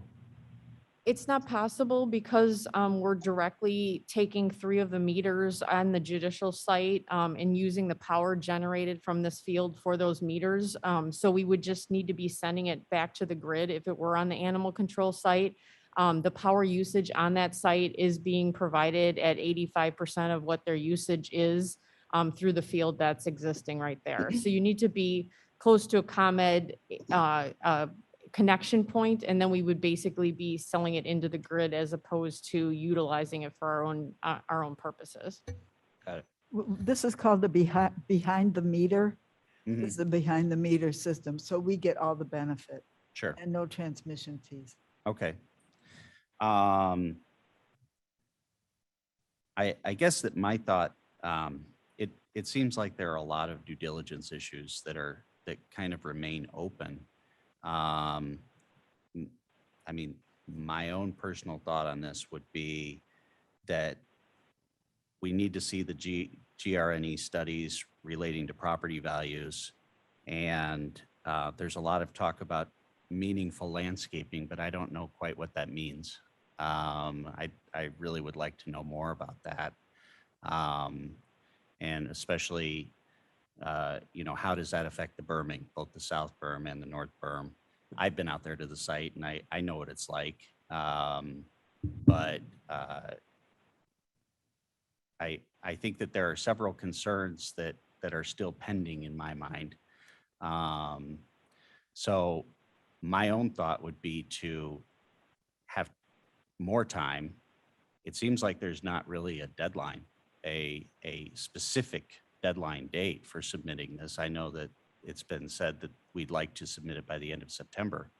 But unless there's some type of a deadline date that we should know, I would suggest continuing this to the next, at least for a month, to get these questions answered. But that's just my own feeling. Madam Chair? I'd like to make a comment, and maybe Eric can help me with this. I believe that by missing this deadline, GRNE would lose out on significant federal tax credits, and in doing so would make this economically not feasible. And by passing this today, we are moving it on to the next committee, but in no way, carving in stone the plans that have been made. And by passing this today, we would give GRNE enough of reassurance that they could go ahead with the engineering studies, which is what we need to understand the due diligence, to do more due diligence. So we got a little bit of a chicken and an egg going on here. So that's why we're hoping to pass this today, so that we can get the engineering studies done. I think Mr. Shepro is next. So I want to go back to the questions I had asked before the PowerPoint. Can we go back to the slide that listed the lease issues? Because I find myself in substantial agreement with Mr. Wallace's comments, and I'm not sure I understood some of the answers. The first was with respect to the performance guarantee. Is that something that would be posted before the contract went into effect? Are we talking the 85% production guarantee or? But we we're talk- talking about we're talking about whatever mechanism exists or would exist to assure the county that at the end of the 25-year period, there will be sufficient resources available to remove and restore. Yeah, the current agreement that bond posting is near the end of the term, not at the front of the term. Okay, so we would have no way of knowing that in 25 years, whether in fact a bond could be posted or a letter of credit obtained. Yeah, the way the mechanism is designed today, not that that can't change, the way it's designed today towards the end of the contract, when you're getting near to that, then GRNE Solar has to be posting bonds or provide sufficient financial information that the county feels comfortable they have the resources to decommission the plant or the solar field. If the county's not comfortable with that, the county then can suspend paying for the solar production, which is about $140,000 a year, and build up their own funds so that they make sure that that site gets decommissioned properly at the end of the deal. But of course, I think as Mr. Wallace noted, the ability to do that would depend on there actually being revenue to be generated. Yeah, that the county would still continue to get energy. Now, there are, for example, landscaping plan to be determined. I guess my question is, as I think Mr. Wallace indicated, what does that mean exactly? It means that we don't have an approved landscaping plan. If this goes on and approved by the county board, do we anticipate that by September there will be a landscaping plan to be finally approved, or is it still going to be determined? And if the latter, who makes the determination, and what happens if there's no agreement as to the landscaping plan? Would the county have the right to impose a landscaping plan? Would that give a right of termination to the lessee if they didn't like it? And kind of a continuation of that, if there is early termination by the lessee, are there financial consequences? Well, let me go back. I mean, it says early termination by lessee. Is there provisions for early termination by the lessor, i.e. the county? And in each of those cases, presumably if there's substantial financial investments up to that point, what responsibility would the county have, if any, to recompense the lessee for their out-of-pocket costs? I want to note that I did have a call a few minutes ago from Madam Chair, who raised a number of these questions and concerns with me, particularly with regard to the termination provisions and the extent of the guarantees to the county, that the county would not be left potentially with liability to take over in the event there were problems with the lease or the financial ability of the lessee.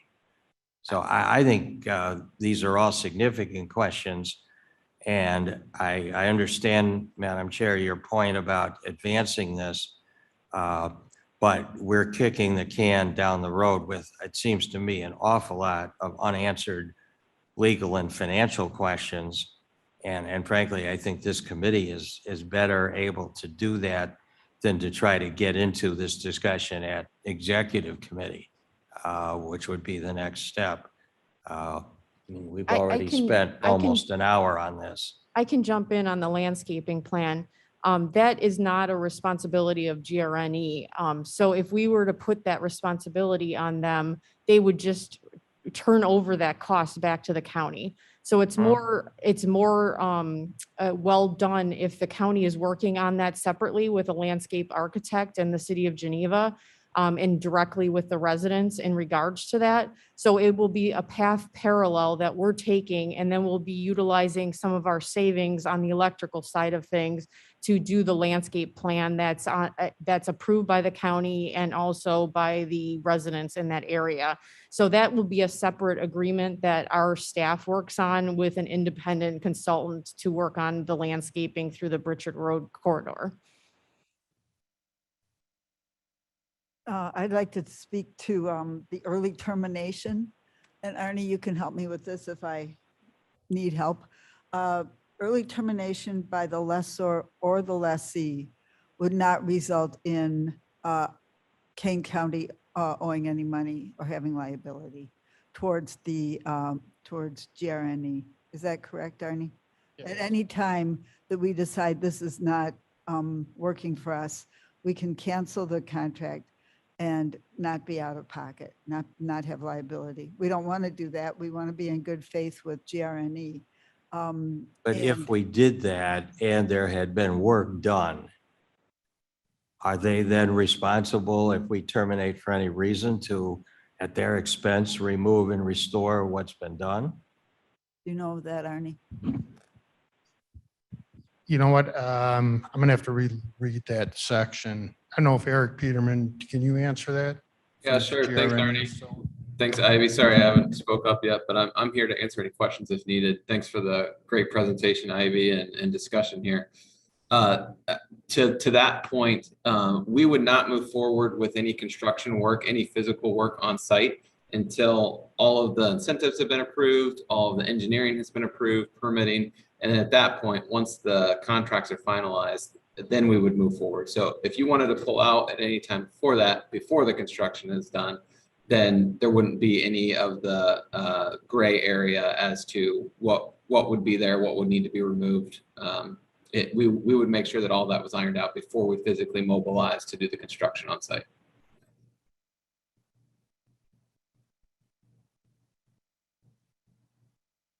Ms. Wonicky?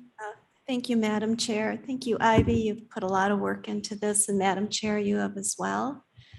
It definitely shows, but I always speak what's in my heart here. Here's what I'm hearing today. There's no exact date.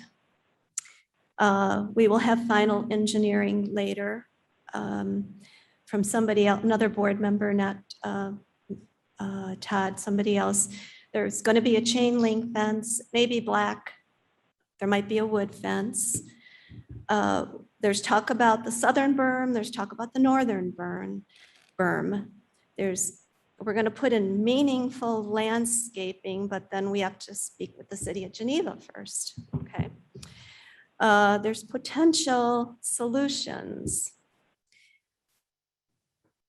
In my mind, this is our working committee. In my mind, the neighbors, and because I've been a neighbor before, I've been in your situations, the neighbors should know all the answers to these questions before we move ahead.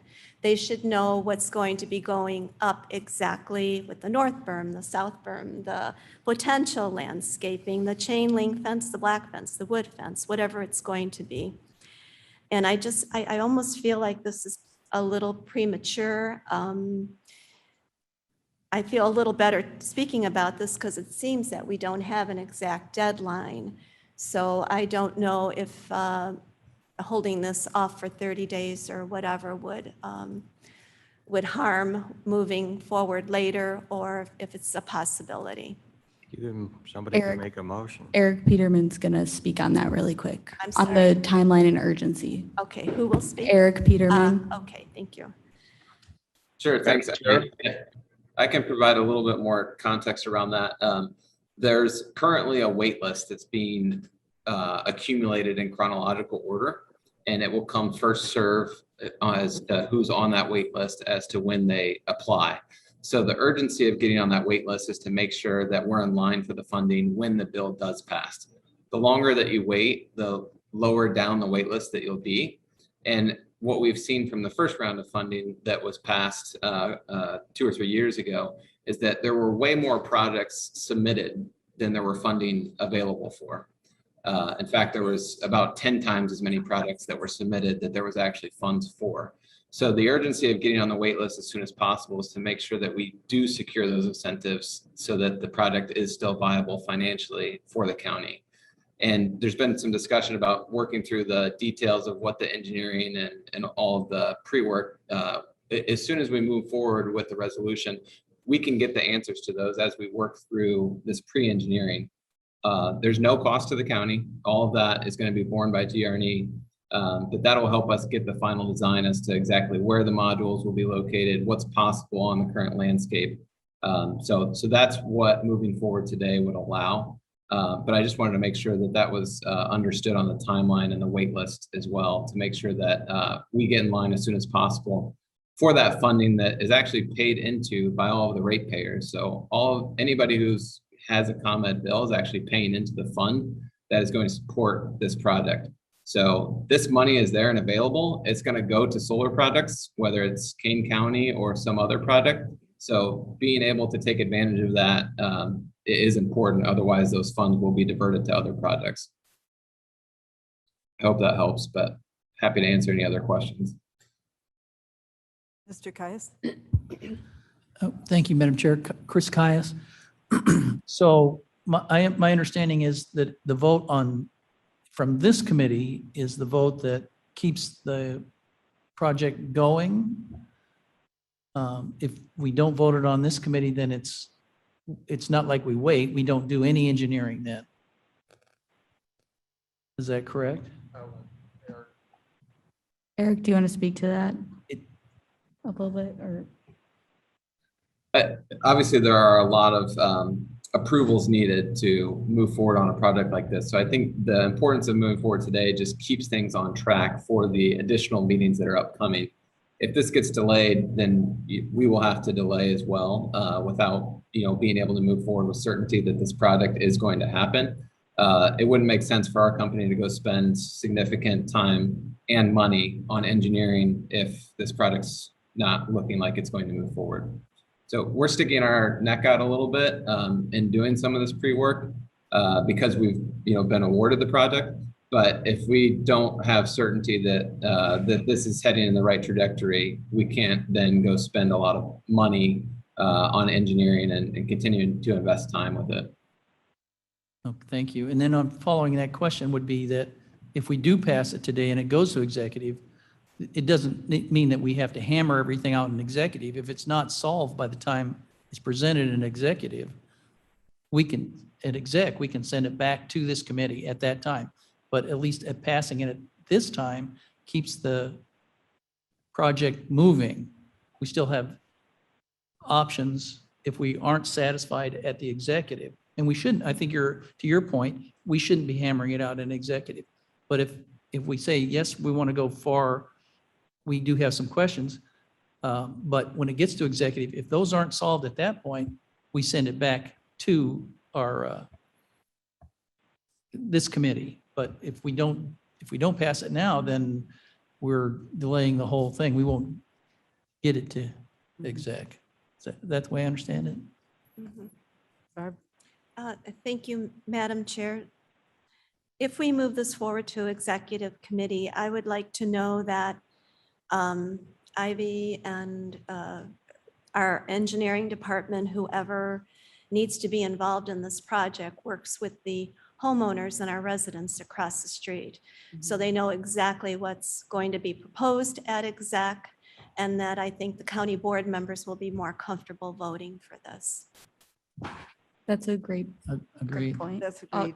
Also, just so you all are aware, for the executive meeting, we're planning to have a more detailed landscaping plan that will be demonstrating what the meaningful landscaping looks like, where it's going to be placed, what the cost is gonna look like. So ideally by then, we'll be able to have a more set in stone landscaping plan. And also we'll have the cross-section imagery and options of what the elevation points look like. So we'll be able to demonstrate what the site looks like on paper. Okay. I have a parliamentary inquiry, Madam Chair. Yes, sir. Is there a motion on the floor at the moment? I No. believe there is No, not. there is May not. I have a motion? Is that the, Caius move. Molina second. now there's a motion Or on the we're floor. done with the presentation, I guess. All right, and the motion is to approve? My motion would be to approve it with the stipulations that I think Ms. Wojnicki, Can we add that to your motion? that we have. I have a that's proposed amendment to the motion. Mhm. Okay. Okay, what was, I'm sorry, I got a little distracted. So So- Caius, I move that we move it forward with that Ms. we, Walnicki's comments. with Ms. Wojnicki's comments about making sure that we are in contact with the residents in the area, and that our, whatever engineering and our staff is working on this so that it's finalized by the time it gets to Good. executive, so that we are not hashing it out in executive. Otherwise, we send it back here again. Mr. Shepro, I think. And we had a second on that one. Yeah, well, Stefan second. 1 second. Stefan second. okay. That's a long motion. Jesus, sorry. Got a Me to silence show on you How that? to turn that off. Yeah. This is Madam Okay, Chairman again. I would like to amend the motion, and the motion would state, My goodness, Ken. they're all selling health insurance. It's really annoying. That Surges? No, it's, I get 8 calls a day from all different numbers, and they all say, we are responding to your inquiry about health insurance. That's why there's a silent button on there. Total fraud. I mean, that's, anyway, that's, all right. What's your? I would suggest, I would like to move to amend the motion to say that it is forwarded to executive committee without taking a pro or con position, but subject to all of the questions and concerns that have been raised today. Well, that'll be my motion, to just forward it without a recommendation. Wallace, second. And if I could speak to that, again, we have a landscaping plan for executive committee. What are we going to do at executive committee? I hope we're not going to sit there and review a landscaping plan at executive committee. My concern is, and again, if we want to forward it with no recommendation, I guess that makes sense.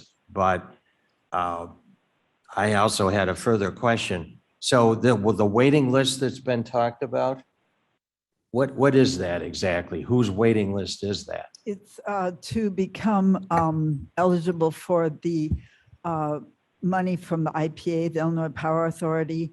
When we did this 4 years ago, with the FEJA, Future Energy Jobs Act, 10 times as many projects signed up. I for understand this that, as- but is this a waiting list that would be based upon the legislation that hasn't yet been passed? Yeah, if I can help answer that. So the Illinois Power Authority that runs this, Mhm. there was a hard deadline that the fee just sunsetted.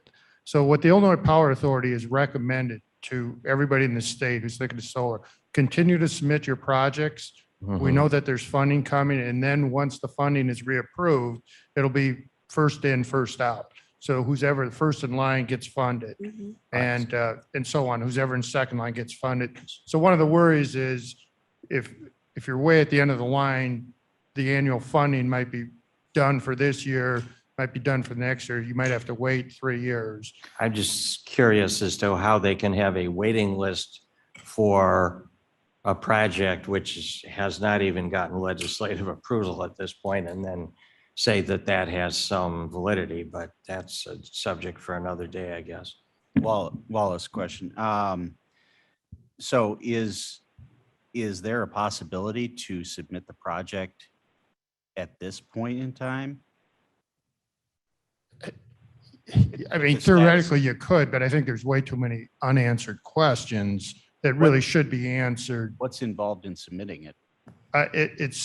You actually need a firm contract. You need to show site control. They do require a contract to be in place. Right. They're not just, the IPA isn't accepting every thought that I want to put a solar on a roof. They want real contracts in place with real plans, ComEd interconnect agreements. They have a pretty rigorous process in what they accept. Okay, any more questions? Just a thought. So how will our staff reach out to the residents across the street and work with them on, it's not just landscaping, it's fencing, it's, maybe a little more information. I know you've got Ivy valid information about there's no harmful health effects or negative effects from solar panels, but perhaps you could supply more information even about that. Yeah. So that's something we've been talking about too behind the scenes. Okay. So I'm already in communication with many of the residents. Anybody new coming to the table to have a conversation about this, we're happy to speak with everyone. Like Mavis said earlier, we're going to set up a meeting to go out to the homeowners porch and take a look. And then also we've been talking with GRNE to see if we can get a homeowners association presentation, which will have all that information on what the project site looks like, what it's going to look like from the view of their backyard, what kind of concerns do people normally have with this kind of project, and then how can we alleviate and address those. Okay. Thank you. Mhm. Madam Chair? Oh, yes, Mr. Iqbal, please go ahead. Yes, I have heard this presentation, long presentation, and I have questions. As a background, I did my own solar design for my house and I backed out of it. I was getting the credit too. What we are being told would not be that rosy, let me tell you that. First of all, if you don't put it on the rooftop, don't do it. It's not worth putting landscaping and berming and going to a controversial site. County has a lot of buildings, they have a lot of roofs, and you can do it without any cost to landscaping and berming. And why it is not considered, I don't know. The second question I have is for the electric, energy company who is telling us that they will get tax credit. I'd like to know how much is the tax credit? Is it 110%? So they absorb, they get all the costs plus the profit, or is it less than 110%? And they are telling us that we will make saving from the day one. I'm not sure it will materialize. No, after paying the berming and everything. So those are my questions. Repeat that, please. You're not sure about the savings because why? Oh, I can, the one question on the tax credit is 26% for 2021 and 2022. It would most likely be built in 2022 in almost all likelihood. If it bleeds out to 2023, the tax credit goes down to 22%. And in 2024, the tax credit drops to 10%. Thank you for those questions too. I can address the question about why this isn't going on a roof. So originally we did look at, originally we were thinking of looking at the multi-purpose building roof because that building was built to have solar on the roof. So that's where we looked first for this project. But there, when we got up to the roof, there were too many pieces of equipment on the roof to be able to contain all the solar panels that would be necessary to produce the 2 megawatt size of the system. And B, we would have issues with maintaining an array up there and any kind of issues that would potentially happen to the equipment, the HVAC equipment that is on the top of the roof, that we would run into issues with any kind of maintenance workers being able to work around the solar panels. So that specific site did not work for this project. And then speaking to the savings, we have all of that information, I believe, available from the request for proposals that were submitted. So I can share that with you. But we received proposed estimated savings from all 8 solar proposals that we received back. So there is an estimated savings available for you to look at if you're interested. So the estimated savings to the county would be $200,000 a year. And over the 25-year span of the contract, the estimated savings are approximately $5 million. So this has a very strong economic component, as well as the environmental component of taking huge amounts of carbon emissions out of the atmosphere by not using electricity that comes from a fossil burning plant. So this has many benefits for the county and for the environment. Caius? Yes, Caius speaking. I'd like to, if I can, bring us back to the amendment that Mr. Shepro offered and was seconded by Mr. Wallace to send on without bias or And a recommendation. without a recommendation. Does that satisfy what our contractor requires to continue this on with the engineering? Because if we can't go to the engineering, it seems to me we're kind of dead in the water.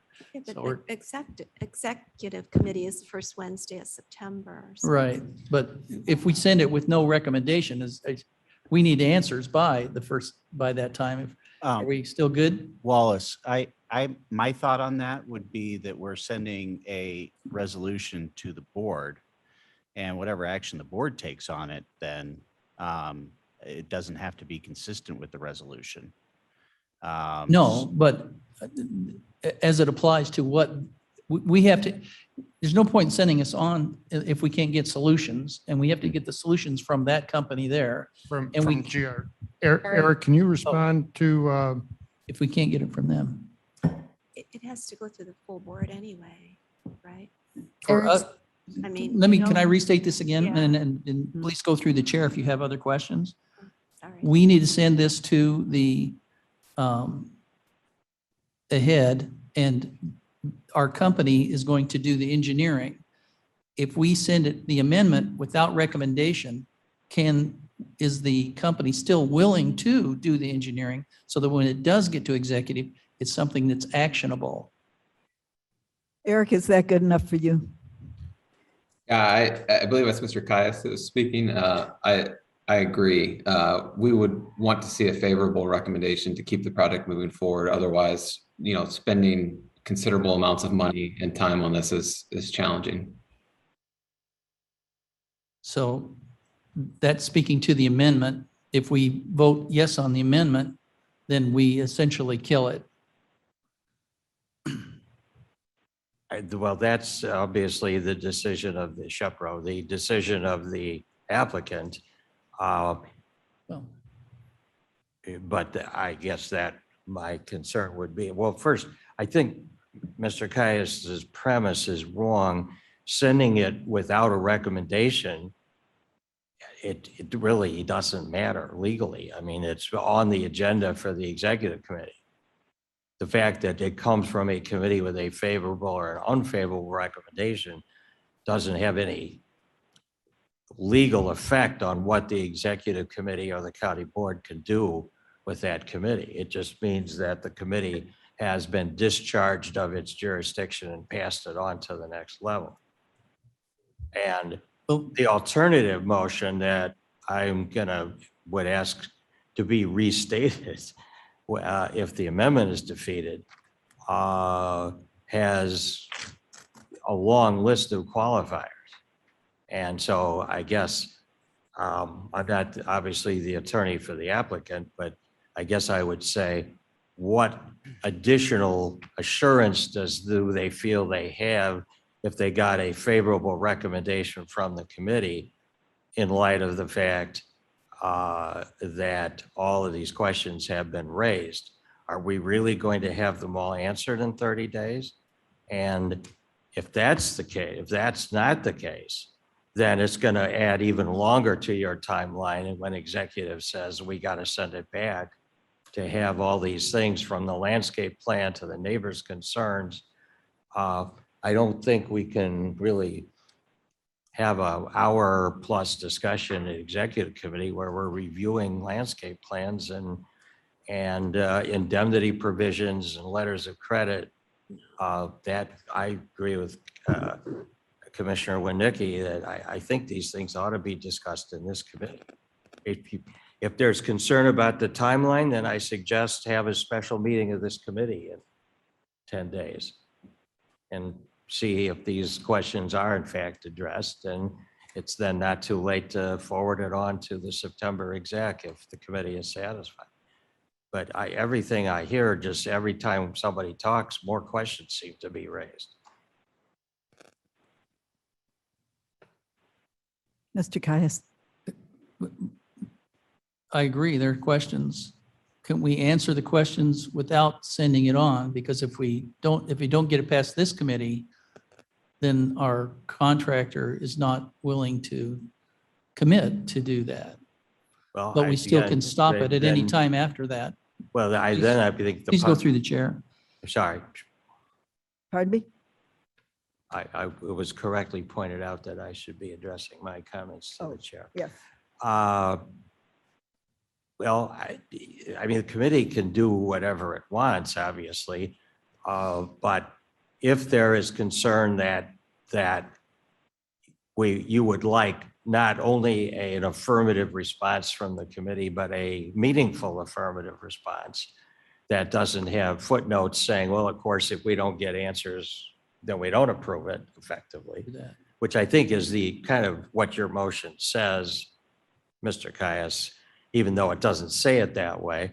Then I would go back to the idea of, well, then have another meeting of this committee limited to that, where those questions, we can find out if those questions have satisfactory answers. The neighbors could be aware of when that is if they want to come in and comment. I know people don't like having extra meetings, but I think that would be preferable to trying to engraft all of this onto the executive committee. Ms. Nikki. Thank you, Madam Chair. I have faith in our staff. We have the best staff, I think, of any county in the state of Illinois. And when they say they're going to reach out to the homeowners and get everything finalized, and I'm sure if things were not finalized, you'd probably make our Madam Chair aware of that, of our committee and also of our Kane County Board. So, yeah, that's it. Thank you. So I believe that the amendment that has been put forth by Mr. Chaperone, seconded by Mr. Wallace, will kill this project forever. I hope that we can move forward with the blessing of the neighbors to give this, to vote down this amendment and to move forward with a positive recommendation in the full faith and trust that we will keep working with the neighbors. We will keep working with GRNE. We have to give GRNE our faith and our support so that they know that they're working towards the engineering plan so that we can figure out how we can make this the most aesthetically pleasing plan, move the panels back as far as possible. There's no way we can ask GRNE to do that without our trust, without our support. So I'm getting ready to call the Can I question on call, the the- amendment. can I call the question call on the the question. amendment, please? Yes. This is on the amendment, Roll call on the amendment, please. which was, Does everybody understand the amendment? we repeat, Can you repeat it? or you want to should I? repeat it, Mr. Shepro? I Or, I'm believe, sorry, yeah, Madam Chair. Or me? The amendment is to, okay, Mr. Shepro moved to amend the motion forward to the executive without a recommendation, and Wallace seconded. thank you. Very nice. Roll call, please. Roll call on the amendment. Allen, Alan, no. Caius, This is to kill the amendment. No. Yes, we are killing the, Molina, Sure. Molina, no. Strathman, Strathman, no. Wallace, Yes. Wonicky, No. Bates. no. Right? Okay, thanks. The, oh, Mr. Caius. The amendment failed, sorry. sorry. Then going back to passing it on and exploring your suggestion that we have an extra meeting, can we explore that further? If we do have an extra meeting with this committee, that would be, would include our staff, and so we, rather than passing it on to the Sure.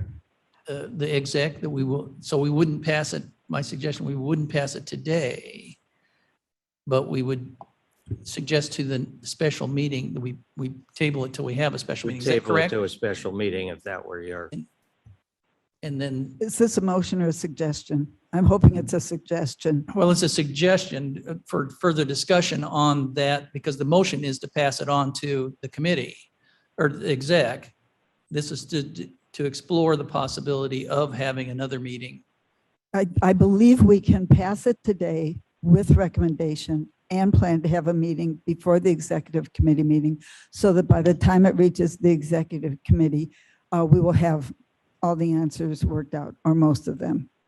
I would like to pass this today with recommendation. So that if I ask them to amend my motion to pass to executive, would be to pass it to executive, but no, it would still be to pass it to another meeting. So maybe Mr. Shepro, or defer to another meeting. Well, I'll defer to Mr. Wallace. Wallace, I think procedurally, if you, and I don't want to speak in lieu of Mr. Shepard on procedural matters. He'll correct you. But Don't worry. I think procedurally, if we were to do that, we would have to defeat the motion on the table, and then entertain a separate motion to table the item. Mr. Shepro, what do you think? Well, My belief would be, Shepro, is that if you pass it today, the committee is discharged of that issue. And so you could obviously have a special meeting to talk about anything you want to talk about, but you wouldn't really, it would already have been forwarded to exec.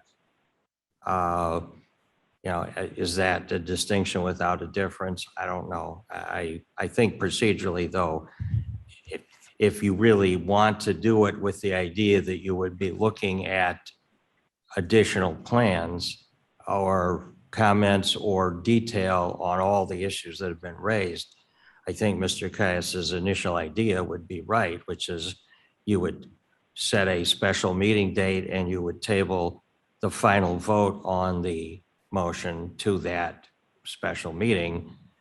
And then you could tweak whatever you did in light of what happened at the meeting. I'm going to call on myself next, please. I believe that the vote that we just took, which said no to your previous amendment, shows that the spirit of the committee is to make this happen today. If we don't approve this today, it can still be sent back from exec. Is passing this with a recommendation today in no way exonerates my staff or myself or the rest of this committee from putting together good answers by the time it reaches exec. So we will have another meeting of this committee, probably a week before executive committee, whenever that is. And Ivy Clee, can you give me a date in your head? And so I would still urge this committee to vote this forward with recommendations, and we will work very hard to make this happen. We're going to I'm going to be on the Cameron's doorstep probably by noon today. Do you have any lemonade? No, I'm just kidding. And vodka. Okay, Mr. Caius. I'd call for the question then, if you think it's, Okay, so the motion now? the original motion was to pass it. The motion is approving a power purchase agreement and lease for solar energy with GRNE Solar Field 05, LLC. Please call the, Whoa. oh, Well, we had some question. I was suggesting afterward that we put something else in there, but I don't know does that complicate things? it's Should we very just pass it It's up to on? the people who are going to vote on the motion. I mean, whether they think it complicates it or not. Yeah, because It seemed to me that this is Shepro again. Seemed to me that the initial motion, as Mr. Caius made it, was not simply to pass it, but it was to incorporate a long list of things which should be addressed by the time it got to exec. correct, yeah. So, would you like to restate your motion? well, if I could, I'm not sure what, can you take the Without motion? me? It was Did you- before the amendment. What did you, I'm sorry. Which is, can you reread the initial motion? Does it have additional things other than what you have written down there? Because There were, however, I think there were a lengthy comment that was, in my mind, part of the motion. Right. It wasn't just, I move we pass this. Right.